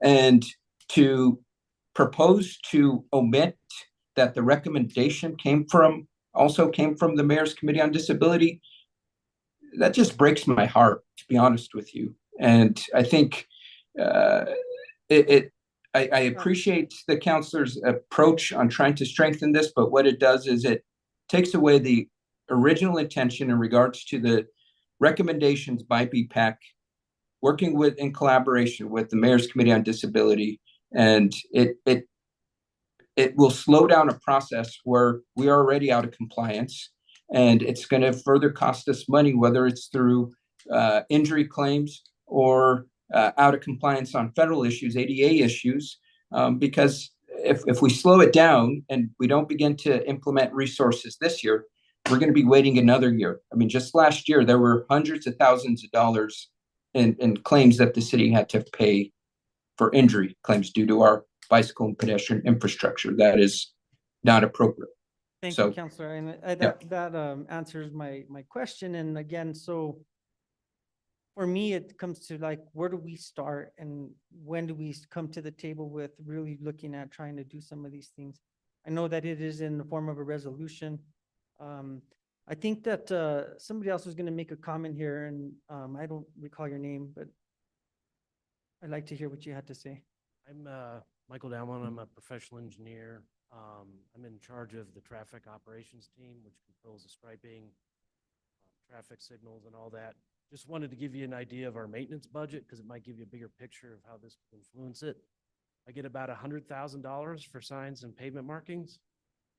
And this fiscal year, for example, I've only been able to purchase signs. So I have not been able to purchase any striping material, for example. On the signal side, I only get 125,000, for example. And accessible pedestrian signals, which ties into the ADA compliance with ProRag, those buttons cost about $1,000 a piece. And I'm now forced with this to upgrade all the buttons anytime a button goes bad. So, you know, you can have 8 buttons at an intersection, so that's $8,000 a piece, or $8,000 per intersection. So I'm just trying to give you an idea of the magnitude of the money in this resolution. I think is probably greater than the entire Complete Streets budget, just to put it into perspective. So we've had a flat budget for multiple years. I've only been here 9 months, but according to some of our streets team, they've had a flat budget. And with inflation, we purchase less and less. And that's why a lot of the striping has not been updated, for example. I just wanted This to give you isn't going to change your flat budget. This is a resolution. We're Well, not this- appropriating money. I recognize you need more money. Everybody needs more money. Counselor Garcia. Thank you. And I think that that's kind of just where the money part of all of this is going to come back through what's going to be proposed in the budget. And so I feel that, you know, there's a lot of changes to this original resolution, and a little tough to go through it at the last minute and just kind of, you know, read through it and take in all that's been changed and what is really gonna affect the whole, the intent of what this resolution was for. And so I'll yield the floor. Those are my questions, and I appreciate the dialogue. Thank you. Okay, I want to make a couple of clarifications, and then I'm going to go to Counselor Faulkner. Sorry, I was going to call you Counselor Pilar. And I knew that wasn't right, because she has a follow-up on the line of questioning from Counselor Lee Garcia. Just a couple of things. The specifics of the BPAC recommendations were taken out of the amendments, but they are characterized in the red line. So they are not deleted, but they are, and I'm looking for the red line right now, so that I can read for the public what the language is, which is at its meeting on May 11th, 2023, BPAC recommended highlighting the need for a system to assess and prioritize necessary maintenance and repair of the city's bicycle and pedestrian infrastructure. In essence, the list that was that's in the original resolution is asking for a system to both inventory and prioritize from the inventory the most immediate needs. And so what we're doing here is just saying, yes, BPAC was correct in highlighting the need for that. And here is a manner that we can take that goal and actually implement it in a way that recognizes spending and processes that are already being developed in the city and allowing for additional work to be done. The language that was taken out with regard to the Mayor's Disability Committee, let me also read that. On December 6, 2023, the Mayor's Committee on Disability voted in support of the implementation of this resolution. Well, they voted in support of the resolution as it was adopted. They did not vote on the resolution that is now in front of you based on the amendments. And so it didn't seem accurate to keep that included, because then we would have heard how they hadn't seen what the amendments do to create a process that's sustainable, transparent, and financially, what's the word I want? Fiscally responsible. Thank you. So I don't want there to be any misunderstanding about what has been deleted and why. So with that, I will go to Councilor Faulkner. So Counselor Michael Garcia, can you give us, like, we have items 1 through 8 in the amendment. Can you provide a specific change, like pick any one of them, and could you please go into how this is going to impact the intent directly of the resolution? I think it'd be helpful if we had, like, could really get into specifics on this. Sure, I would have to pull up the amendment form, so please bear with me, Councilor Faulkner. Thank you.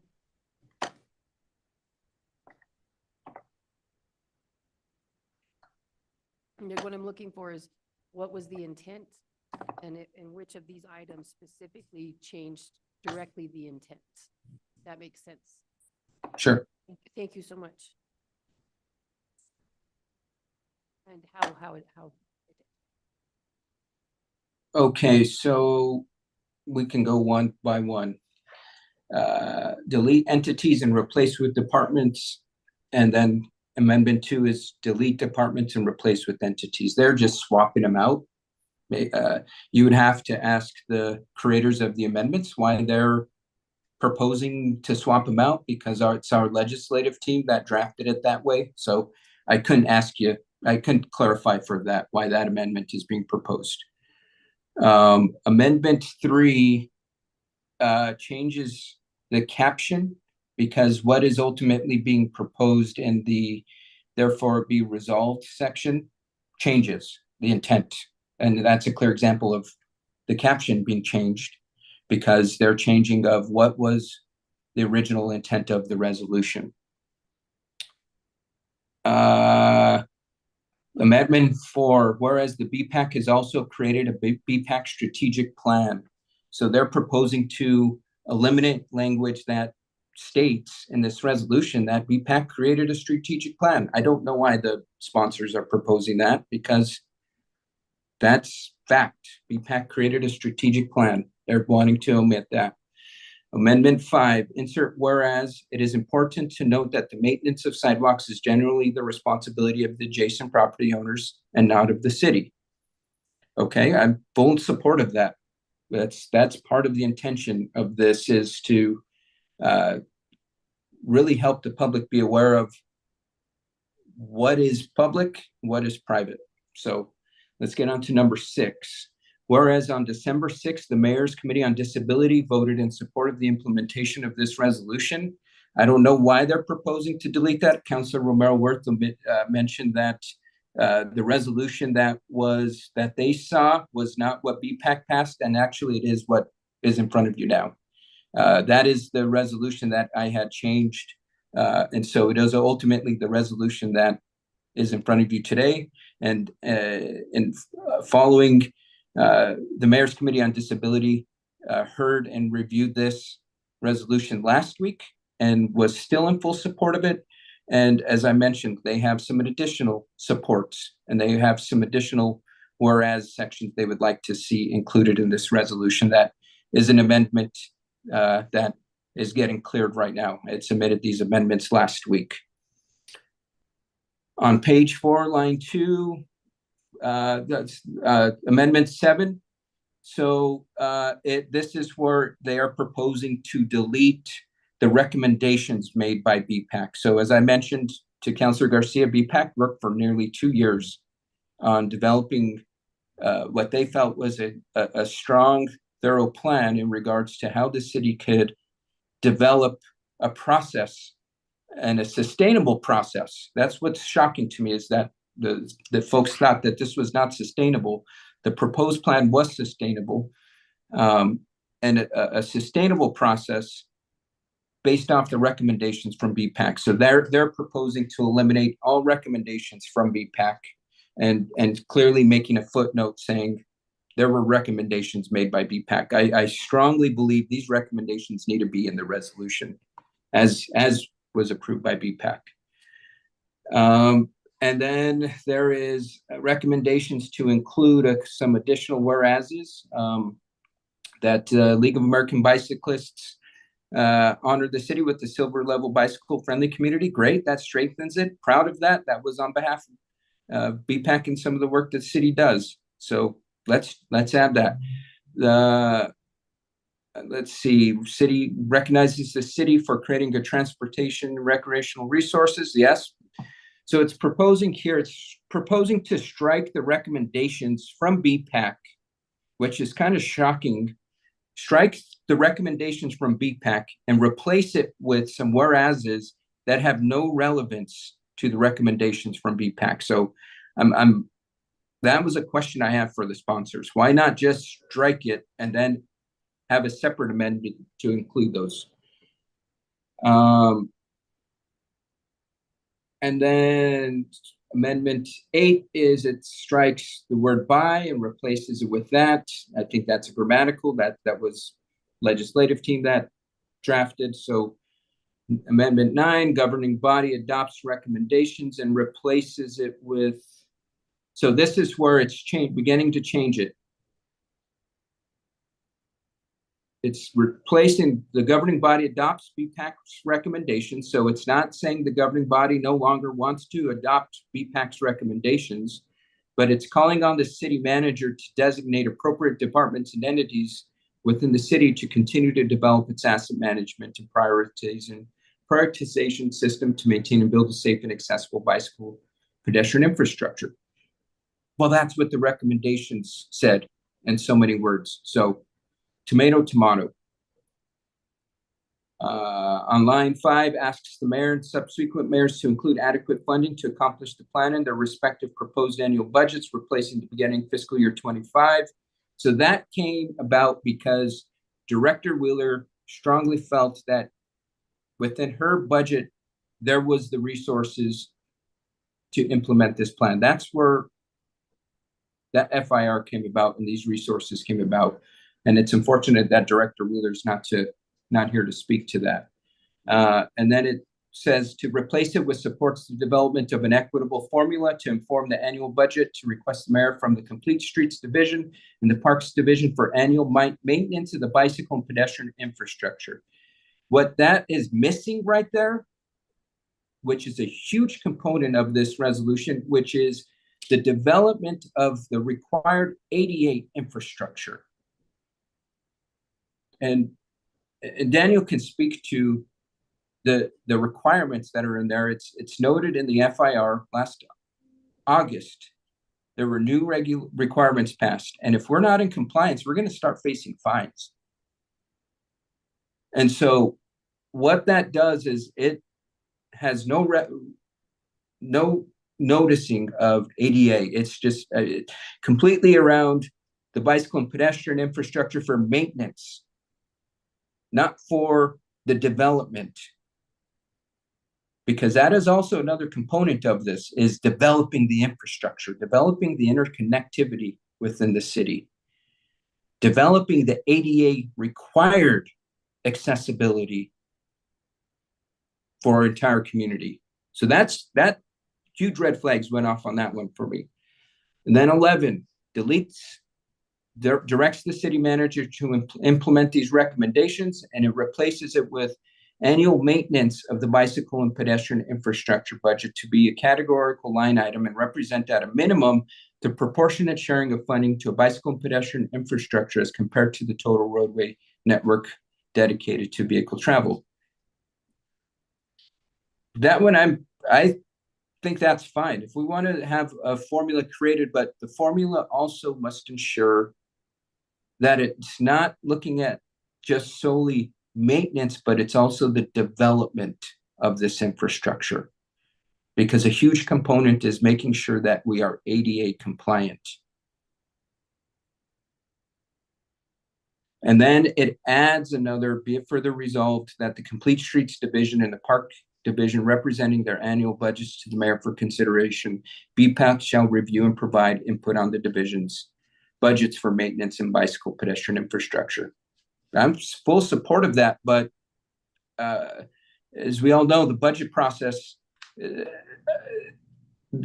sometimes these figures aren't even known until right before the budget comes out. So I happy to involve BPAC or any other relevant committee in ensuring that they can review the budget, but I want to make sure that it's done in a sense where they have relevant and up-to-date information.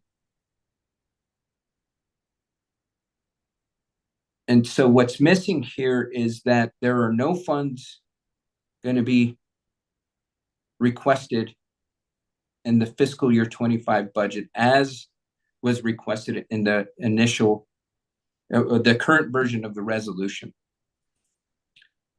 Now, it's been stating that funding through resolution is not how we do business. Well, it's been done in the past. And as I've noted last week, there Councilor was, Garcia, I'm going to ask that you stick to the question you've been asked again. You'll have time.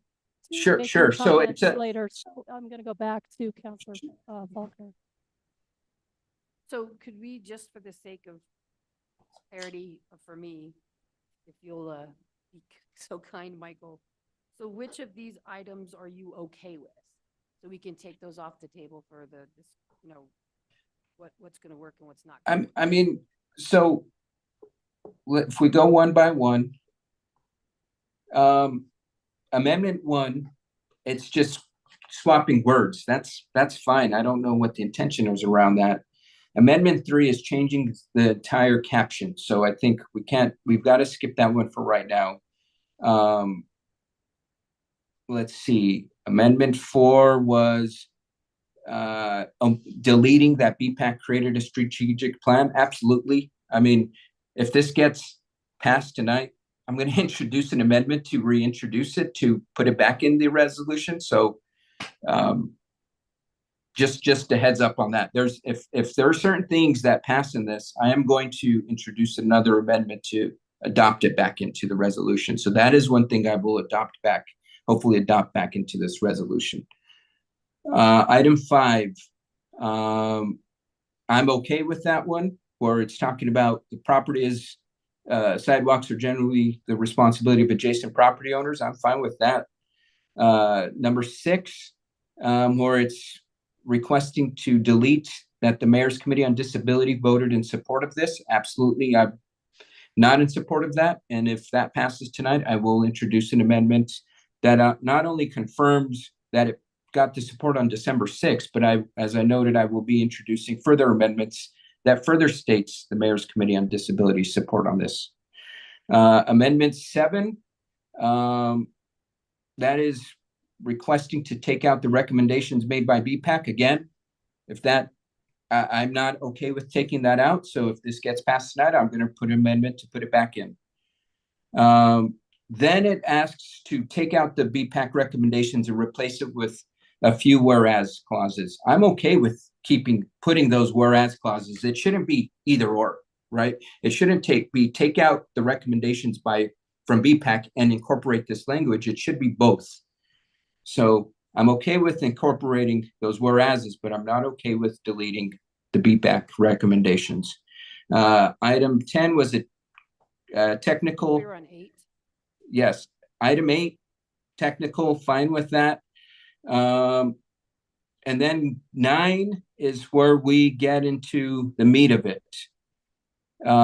Because 9, it should be going off of BPAC's recommendations, that the governing body adopts the BPAC's recommendations, and it's deleting that, which I think the governing body should stand in full support of BPAC's recommendations. So I'm not okay with 9.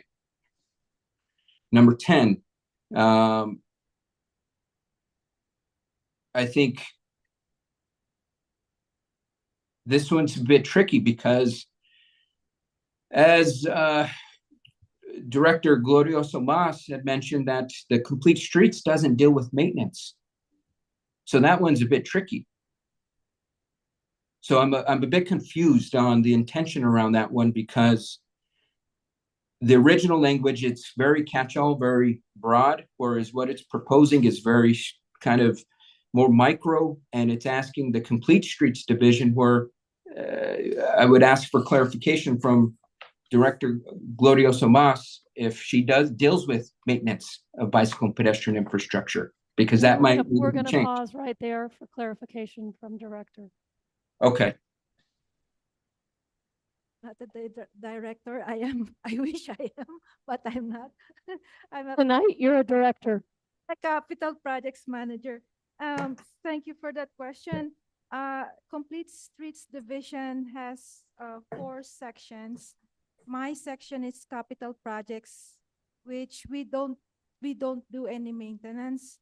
Maintenance is done by Complete Streets and Drainage section, Traffic Operations section.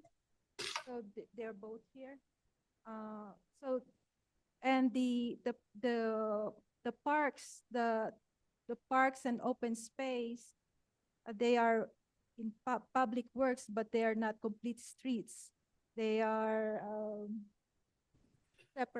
separate division under public works. So they maintain the trails. So Complete Streets is a division that has 4 sections. My section doesn't deal with maintenance.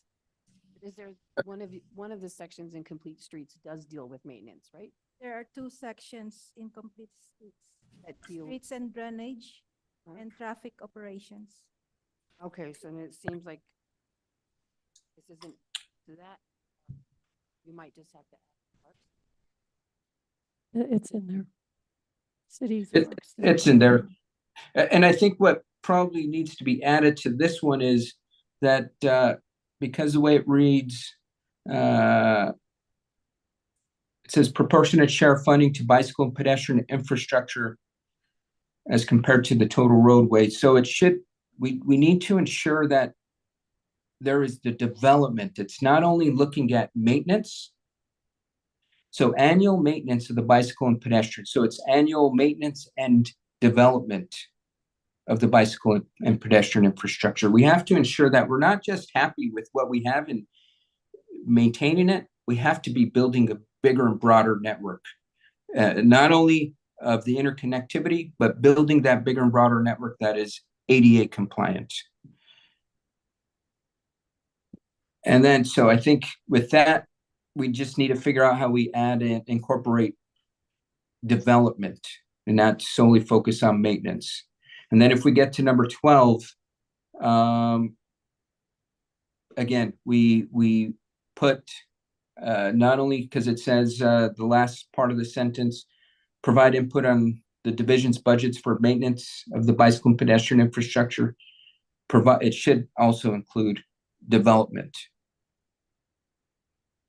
of the infrastructure. So provide input on the division's budget for maintenance and development of the bicycle and pedestrian infrastructure.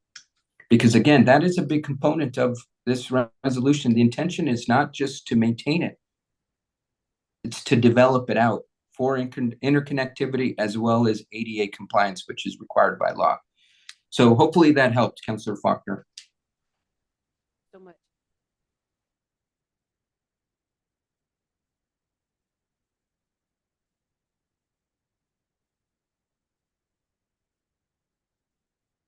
So if we could add some of that language, we could add development in ADA. Would that satisfy you on some of these items? Madam Chair, members of the committee, yeah, it would. But again, I also have concerns of the omission of languages.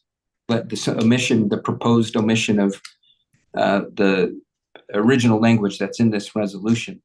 And so, For myself, just being new at all this, I would say that it appears to me that there was more of a synopsis done or shorter language than an omission, but I mean, I could be completely wrong.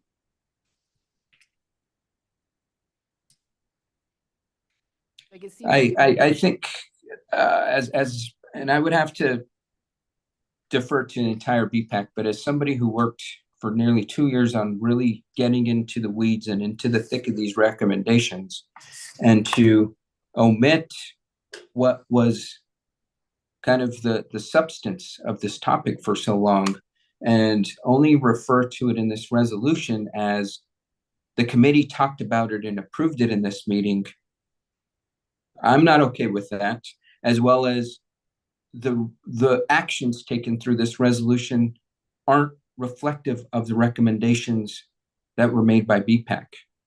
I think, we have some great minds in our community that work on these citizens advisory committee. And I think if we're not going to take their recommendations and run with them and just say, well, we're gonna take your recommendations, but we're gonna morph them into what we think is right.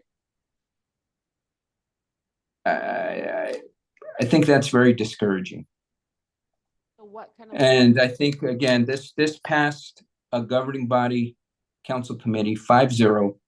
Now we've got 3 counselors here that want to completely upend this resolution to meet their needs, to vote for it. If you're not okay with this, then just vote it down and introduce a new resolution.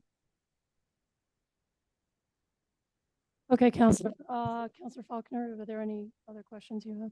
No, I'm just trying to find a place where we could get the common ground situation. Yeah, I don't think we're quite at the moment for common ground. Let's continue with the questions and then we'll figure out. But I do think that exercise was very helpful. I appreciate that.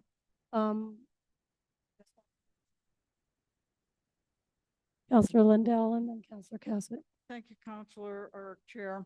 I just want to make a point that in terms of the strategic plan, we never adopted that. And I've pulled up the presentation that we did have on July 26th, and it was very, very, very sparse, 9 pages. The strategic plan was in the packet. However, there was never any presentation on the strategic plan, and certainly the governing body did not adopt the strategic plan and the recommendations, nor in fact were we asked to. So I just want to clarify that the presentation that we had was a very sparse presentation. I have the slide deck in front of me, but so we did not really have a presentation on the strategic plan, and we certainly didn't adopt it. So thank you, Chair, for letting me clarify that. All right, and all I'd say is it's not really our habit to adopt strategic plans and we've had a variety of reports presented to us over the years that I've been here. So, but it is true, we did get a slideshow presentation on that night. But it was not a presentation of the strategic plan itself, although the strategic plan was in the packet. Nobody, though, did take us through it and what it says. So thank you for that point. Counselor Cassett.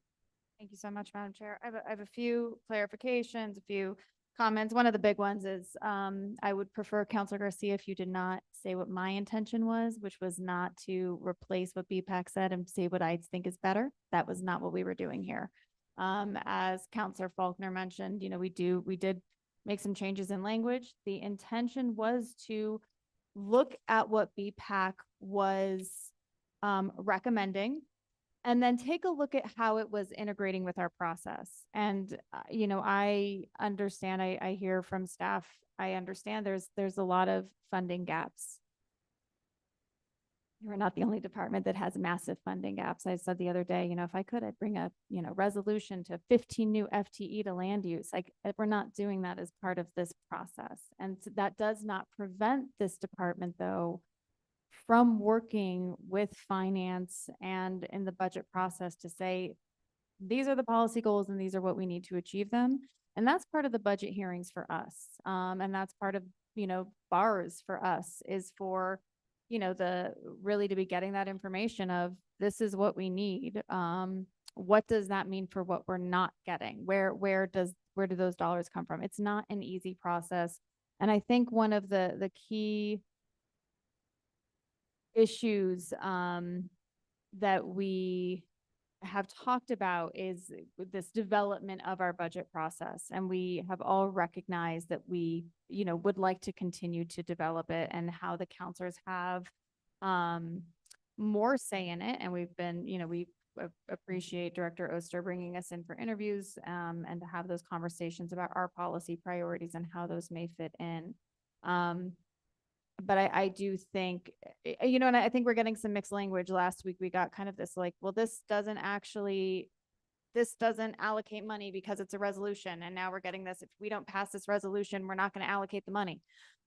So we're not allocating money with this resolution. What we were hoping to do, and what the intention behind this amendment is recognizing that these priorities are there, and that we do want to encourage and invite staff, the Complete Streets Division overall, not just Romella's team, but and the Parks Division, to say, this is what is needed. And then we do have to, have the hard conversations where we have to balance it out of what's needed here and what's needed in community services and what's needed in police and fire, and how do we manage all the different funds that go into the different things. That is the budget process. But with this, we were wanting to say, in terms of policy direction, this is the policy direction of the governing body, that we are wanting to support bike and pedestrian infrastructure. I am not seeing where there was a call for ADA. But I do think that if that is part of this conversation, that pulling that into the resolution is important. And then in terms of both the development and the maintenance, and maybe my understanding is incorrect, and Director Oster, this would probably be for you, but development of infrastructure, I'm usually seeing through, capital projects, whereas this was mostly a larger conversation on the operating budget. So if I'm understanding correctly, the operating budget is where we do a lot more of our maintenance and repairs, whereas the capital budget is where we would be having those larger conversations around the development of new infrastructure. And that's where I mentioned the $25 million plus that we currently have in the pipeline for infrastructure projects that are bike and ped focused. And I think that was only through the MPO. So I'm going to guess there's more. Can you confirm that for me? Certainly, Madam Chair and Councilor Cassett. So the big difference there between construction of infrastructure and maintenance is that maintenance is a recurring need, and that needs to be addressed through the operating budget process, because our capital budgeting process only provides one-time funding. So that would be, my response is that recurring needs such as repairs and maintenance that need to be built into the budget on an annual basis need to be addressed through the operating budget process. Okay, so when we are talking about development of new infrastructure, that would be capital. Okay. So I think that's important for us to note as we continue to work on this.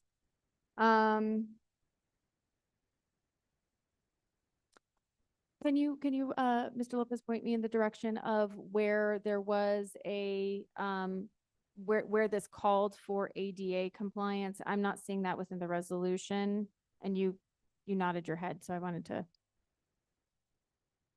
I think you need to get into the mic a little bit more.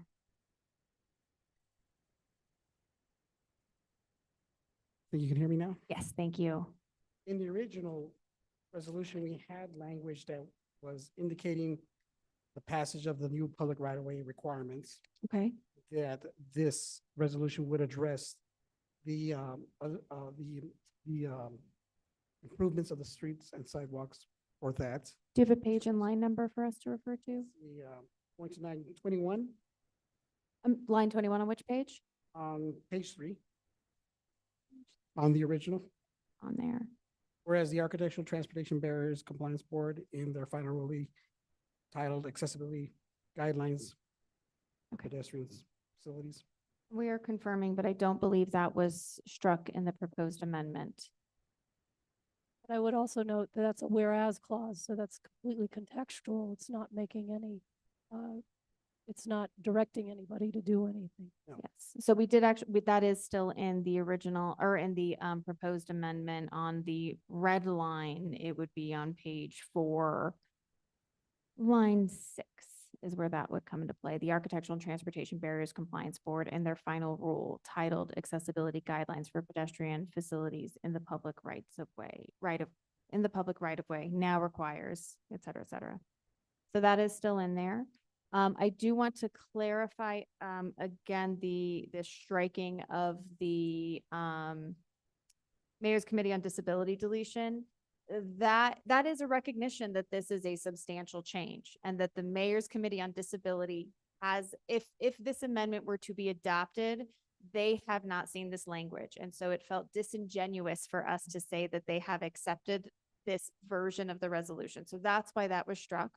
And not necessarily because we don't think that's important, but this. I was not understand that, proposed. that, Okay, that sentiment. And yes, with this amendments, the committee would have liked to have known the amendments, and I haven't myself been able to look at those amendments because they weren't available. yeah, that is one of the challenges with Yeah, our process is Yeah, it's that o- we could that- hold it at understood. finance and then it's that's understood. next up. But they do also have submitted to sponsoring counselor their additional amendments. And I would ask that you consider those. They do address ADA compliance Great. and they want to enhance this resolution in that manner Great. because it does impact people with disabilities in that way. And would that be maintenance or development that they're discussing? Both. Both, I mean, okay. both. Okay, so it does sound like that is something that we need to continue to clarify within this. Again, if we're calling for operating budget, that's a different. It's because the mode of transportation of people with disabilities to go to work or to go to a doctor's, a lot of them are concerned with the safety of going on a street and a trail, complementing sidewalks enhances safety Right. for transportation of people with disabilities that don't drive. And that's something you want to factor in. Right, okay, wonderful. Thank you. I appreciate that and definitely look forward to that. Just want to mention that in the FIR, the software implementation and inventory, the 2 ATV, the 1 crew pickup, 1 plow truck and dump truck. When our department director, Regina Wheeler, presented to the Public Works and Utilities Committee, those were included in the budget request for 2025. Right. Yes, and I just confirmed it with the Division Director of Open Space. And she said that the 2 ATV are included in the budget request for FY 2025. Wonderful. Thank you. And I do think that that actually illustrates very much what we were trying to envision is that our departments, directors and staff would come and say, as part of the budgetary request to do this, this is what we need. And so that would be moved forward in that manner. So thank you for that additional information. I don't know why I have a note that says no funds requested. Oh, actually, there was a comment that no funds would then be requested in FY 25. That is not necessarily accurate at this point. And are there funds in the FY 25 budget that would look at the maintenance and repairs at this point for bike and pedestrian infrastructure? I'm not sure who would be the correct respondent, I would like to ask, which I know it's still being developed. So I understand that it is not done. I think it's already included in the FY 25 budget request. McDonald? Madam Chair, Councilors, I believe that some of the items on this list may be included in the fiscal 25-year budget. For example, we do have some requests for software that would start to get at this inventory that we're trying to achieve here. I actually misunderstood you. Our ATVs are not included included, in that okay. budget. I apologize. I just want to correct that. But there are aspects of this included in there. And then we also have some bond requests. So as you consider these things as they come forward to you, my understanding of this intention is that you're going to be keeping in mind these types of things.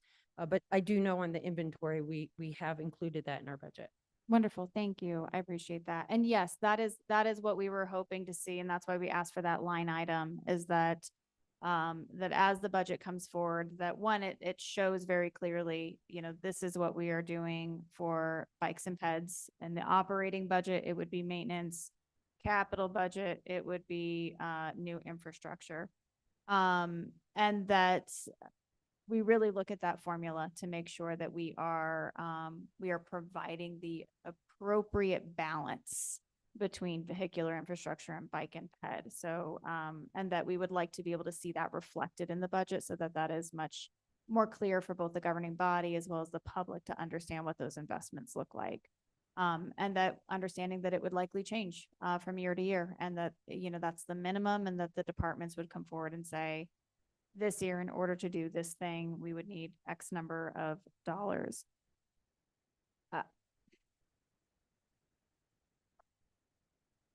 I think that's probably, I think that's all I have for the moment. I do have a proposal that I think, you know, I'd like to discuss with my colleagues, which is that there are a lot of different amendments. There are some areas of agreement. There are some areas where we potentially need to work on this more. And if Counselor Garcia would be open to it, we do have a couple days before the governing body meeting, but if you would be interested as the sponsor to, I don't know what delay would look like at this point for us to, you know, sit down and try to hash out some of these things to make sure that the communications are clear, because it sounds like there was some misunderstanding of what the intent of this amendment was. And it does sound like maybe some conversations around some other items that are being considered that might be coming in other places. So it wouldn't be called for in the operating budget, the amendments that are coming through the mayor's Committee on Disability. So I think that there's a lot of potential here. I think that there's a lot of work to be done. I think that there's some areas that we are closer together than we may think, some areas that we're further apart. And I would really welcome the opportunity to see if we could, you know, put this together. I don't think we could do it by governing body on Wednesday is my only concern. And at that, I will yield the floor. Thank you. Counselor Faulkner. So I just have one little question for clarification. One of the things I find in negotiating is people's definition of terms can sometimes be at the heart of a disagreement because people are identifying a word in two different manners. So what context are you speaking to development? Counselor Michael Garcia, is it programmatic development? Is it a strategy development? Because if it was those things, that might be in operations. But the way that the sponsors of the amendments are interpreting development is under capital outlay. So briefly go into just a quick snippet about how you're using and in what context you're using the word development. I'll make it easy. All of the above, Councilor Faulkner. And the reason why, so all of the above. And I think there's differing opinions on what can be used for our operating budget, because there's nothing that prohibits us from using funds for development of infrastructure. I mean, for example, the redevelopment of the city's website, which I would consider our infrastructure, was put forth through our operating budget. So I think it's just differing opinions. And I think, long story short, I'd be happy, as I mentioned during the last Finance Committee meeting, I'd be happy to sit down with any folks that would want to strengthen this. I don't think, unfortunately, we can get things done by Wednesday, but if we want to send it to governing body and then hold it for 2 weeks and we gather some folks to figure out how to strengthen this for the second governing body meeting in March, I'm all for that. because I think at the end of the day, this will ultimately benefit our entire community, the stronger we make this resolution. So sorry for, first I went short, and then sorry, Counselor Bacher, for going a little longer. Can't help yourself sometimes, I think. So for staff, capital outlay becomes a part of development when you implement the development plan that requires the capital, the purchases of capital equipment, bricks and mortar, whatever it is, right? So development on, There, for capital projects, those are the construction and design of roadways, trails, bridges, etc. Those are capital projects and they are not included in the budget because we get funding for those things. But for capital, like equipment, like plow truck and dump truck, I remember Director Regina Wheeler included it in the FY25 budget request, and I think it's coming from operating expenses. okay, so maybe we can work on it. Because I think there's a gray area there that could allow for some to be included and some isn't appropriate, but I think there's room for common ground in this situation. Yeah, so thank you, Counselor. Did you have anything else? No, I'm So- willing to help however I can. Right. I think that was a very interesting question. So again, I'd want to take an opportunity just to, again, clarify some things. I'm going to read the BPAC recommendations that were in the original resolution. That is, if my voice hangs on with me. And that might be a good idea. And you'll be nicer voice to listen to. I will be Counselor Romero Worth's surrogate voice today. Whereas, oh, I can't even read. On May 11th, 2023, the BPAC made the following recommendations for approval and implementation by the city. Establish a regular inspection schedule to assess the condition of the city's bicycle and pedestrian infrastructure. Develop and maintain a geographic information system, GIS-based inventory of the physical condition of each element of the city's bicycle and pedestrian infrastructure. Use the GIS-based inventory to prioritize maintenance and repairs and ensure that infrastructure remains safe and functional, including but not limited to the returning of infrastructure to its original condition or better, especially after any planned road or infrastructure maintenance impacts bike ped infrastructure, e.g. roads with markings that are damaged when the road is patched or replaced. Street sweeping causes unsafe conditions in bike lanes, etc. Criteria for maintenance and repair actions may include, but are not limited to: A, the condition of the infrastructure gathered from the inventory list described above. B, equitable distribution of city resources to support bicycle and pedestrian infrastructure throughout the city. C, BPAC recommendations, public input, and constituent requests. D, the importance of a piece of infrastructure to the connectivity of a multimodal transportation network. 4, recommend to the mayor and that the mayor's proposed annual budget include the ongoing maintenance of bicycle and pedestrian infrastructure, including privately developed public infrastructure within the city limits. 5, you want me to keep going? Okay, I'm done.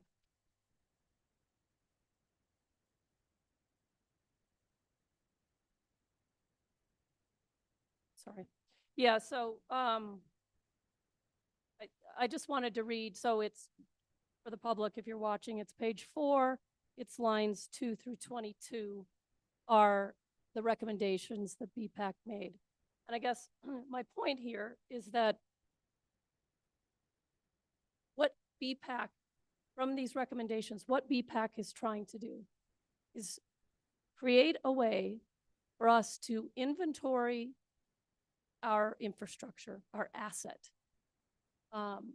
Here's all of our bike trails and our pedestrian trails. That's establish a regular, and then, you know, create that inventory using a GIS system. The Finance Committee at its last meeting, I believe Councilors Cassidy and Lindell walked us through some other software in the city that is being used to create that inventory. And then we heard of some other stuff that's coming online to do that. So it may not be necessary to use a GIS system. We also have a GIS system in land use. We may be able to use what we already have. So it's not necessary. So, and I think the FIR even talks about, you know, getting a new GIS system. And so this is where what we're saying in the amendments is, yes, we agree that we should inventory our infrastructure and we should have a really good idea of its physical condition.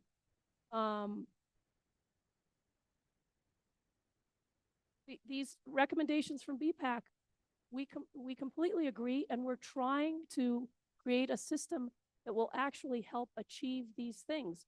We need to, within that, we need to be able to prioritize, and it says here, using the GIS inventory to prioritize maintenance and repairs and ensure that infrastructure remains safe and functional. Our amendments call for the same. They say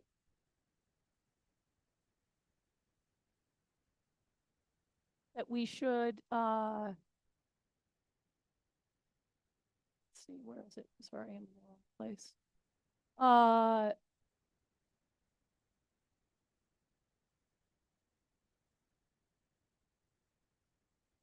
That we should develop that you know, we gather the necessary departments and entities. So it's BPAC, it's MPO, it's the couple of divisions mentioned in Complete Streets. Maybe it's not all of them, because as you point out, not all of them deal with maintenance. So fine, those folks won't. We've got parks in the room. We bring all those folks together that touch repair and maintenance, and we work with what we have coming online, what we have already available to us, to develop exactly what BPAC wants, which is an asset management system, a way to inventory our infrastructure, a way to and then a way to prioritize within that inventory, what is it that is absolutely the top of the list for whatever reason for being addressed first with any particular year's funding. We're not getting rid of the BPAC recommendations. What we're trying to do is create a system in which exactly what BPAC wants to see happen happens, and that it happens annually as a recommendation made by the proper entities and departments within city government to the mayor, so that the mayor can consider those among all the needs in the city across all departments for actual inclusion in the budget, which then comes to the governing body for review. We have no problem. These recommendations say criteria for maintenance and repair actions may include but are not limited to the condition of the infrastructure gathered from the inventory list. That's what a prioritization system would do. It would look at that. Equitable distribution of city resources to support bicycle and pedestrian infrastructure throughout the city. The amendments call for and pull out that we do just that by making sure that funding goes not just to streets, but to support the bicycle and pedestrian infrastructure. That BPAC recommendations, public input, and constituent requests be considered. Absolutely. We have that in the last be it further resolved clause, where it says that BPAC shall review and provide input on the division's budgets. You know, through BPAC, maybe BPAC BPAC is a public entity that made up of public input. If they want to go out and get more public input, great. I think constituent requests, great. Let's ask counselors as well. BPAC could ask counselors for their priorities. The importance of a piece of infrastructure to the connectivity of a multimodal transportation network. Fine. There's nothing in the amendments that preclude any of these things from being incorporated in what it calls for which is, why do I have trouble finding this language?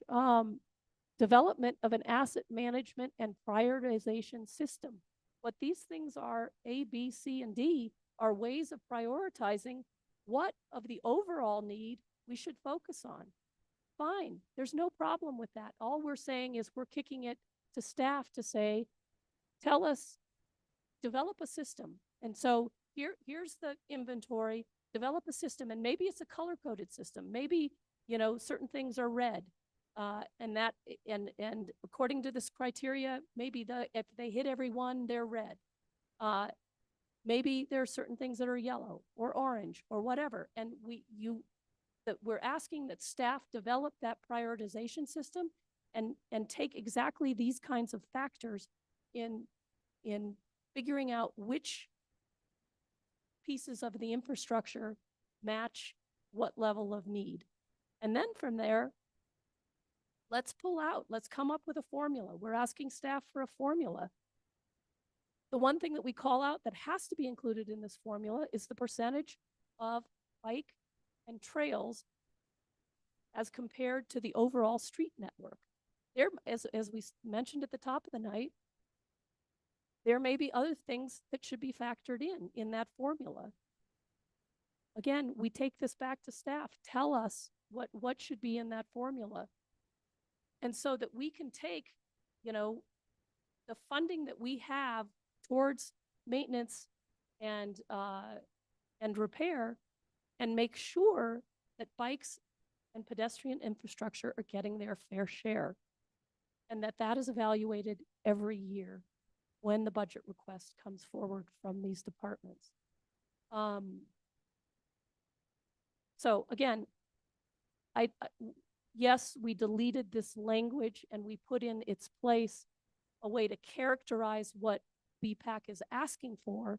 And I think the amendments actually put in place a system that achieves what BPAC wants every year through the budget process.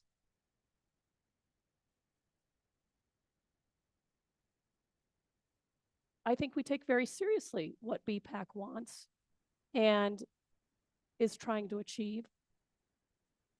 And we're trying to put it in a way that dovetails with the budget process, which is the way that we actually allocate dollars for these kinds of things.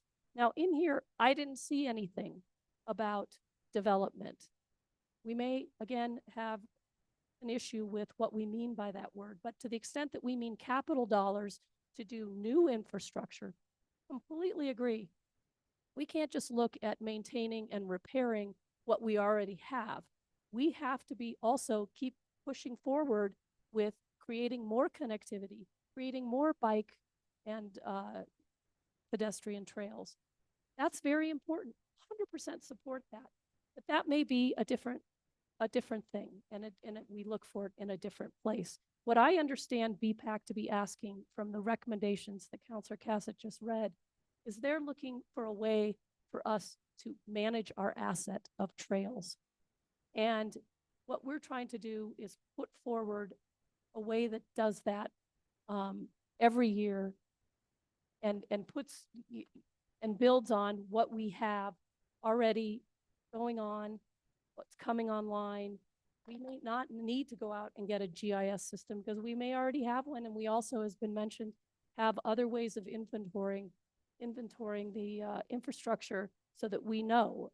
But we are asking staff to come up with a prioritization and then creating a mechanism where that whatever is prioritized can come forward on an annual basis through the budget process. Having some flexibility in the year in and year out recommendations, budget recommendations. Some years we may put more money towards bike and peds. I think you want some flexibility in that to consider changing needs, changing resources. I don't think we want to lock into a particular number because we don't have an inventory yet. We know we have need, but we need to take a look at what our inventory has and what we're trying And what are, how big is that red zone of stuff that should have happened already? And I completely agree. ADA compliance, I know we need to be upping our game there. But all the more reason why we need to be looking at a system that will help us inventory and prioritize so that we can figure out, and the stuff that is needed for ADA and compliance, that may shoot it straight up to the top. I didn't see that in the original criteria in the original resolution. That's not listed here as something we should be taking account of. It is listed in the whereas clauses, which only suggest the importance of why we need an inventory system, an asset management system to begin with, but it's not in here in the list of things that should be considered for maintenance and repair actions. So yeah, so that's, I mean, but that wasn't in here to begin. I mean, it's not in the actual, and all those recommendations were in the whereas clause. Wasn't even in the now therefore be resolved that we're going to do all these things. So there were some structural issues with the original resolution in and of itself. So we did not erase the BPAC recommendations. I just want to be clear about that. We characterized what they were trying to achieve, and we think we've put forward amendments that will actually achieve what BPAC wants, because 100% agree that we need to do more for bikes and peds and for ADA compliance. And, I think Councilor Cass had already talked about why we took out the language around the disability council. The Mayor's Committee on Disability voted in support of the implementation of this resolution. I'll just underscore again, they voted in support of implementation of the original resolution. They haven't seen this resolution now that it's changed. And so again, we didn't take it out to be disrespectful of them. In fact, we took it out to be very respectful of them. Let's see if I have anything else. The whole part about that BPAC has a strategic plan, we took that out. We can add that back in. I have no problem with that. It is true we've never had a presentation from BPAC on their strategic plan. It might be helpful to understand the overall overall BPAC, all the things that BPAC sees as things that we need to be doing over time. I'd be very interested in a presentation from BPAC on their strategic plan. I'm happy to acknowledge that they have one in this resolution. That's not a big deal. And yeah, so I guess I'll stop there. And maybe we can work this out with some additional time and some additional meetings. I did say I would go to Councilor Garcia if the committee is finished asking questions. That's okay. Councilor Faulkner, no worries. No, you're good. So one of the things I think I'm sensing from Councilor Michael Garcia is that we ask our citizenry to serve on these. I did it on the Planning Commission. I've done it on other boards. It's a lot of time that we take away from our families, et cetera, with no compensation. And perhaps one of the sticking issues is that there's a pride in the work that was produced. And so taking out the specific things out of the section might strike people as even though I know the sponsors, this is not their intent, but as a disregard for the sacrifices and kind of the heart and soul that went into the recommendations. And so I'm just wondering if it is impossible, you could do both, leave those in, and because I do agree that the sponsors of the amendment, what they're suggesting is a sound and wise approach to how to implement the plan. But I don't see where leaving the whereas section in that talks about the recommendations is harmful to the legislation and would do anything to cause to corrupt the legislation moving forward during the implementation phase. So I'm just wondering if that's something you all would consider as well between the four of you. Okay, so that's another thing for consideration. And I completely agree. I served on, as is well known, the Charter Review Commission prior to becoming a counselor. I don't think any of us meant any disrespect. Point well taken, though, that there is a sense of pride in what's coming up, in what's recommended. And so we can have further conversations about that. I think, that it specifically calls for the use of a GIS-based inventory. And I think this committee has pointed out that a GIS-based inventory might not be the thing that we need. But we don't know yet, because maybe we have one that we're going to incorporate. And what the original resolution said is the governing body adopts BPAC's recommendations. So I think what we're saying with the revised resolution with the amendments is that we're basically acknowledging the intent of those recommendations and trying to actually achieve them, again, in a way that we can do and fits in with our budget process. All right, if there are no other questions from the committee, Councilor Lee Garcia, and then I'm going to Councilor Michael Garcia.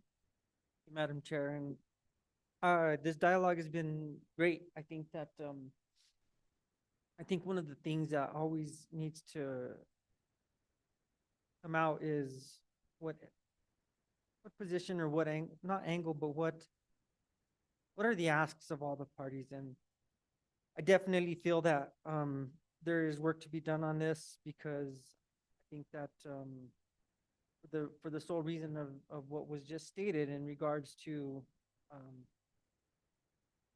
BPAC's initial intent and what they want.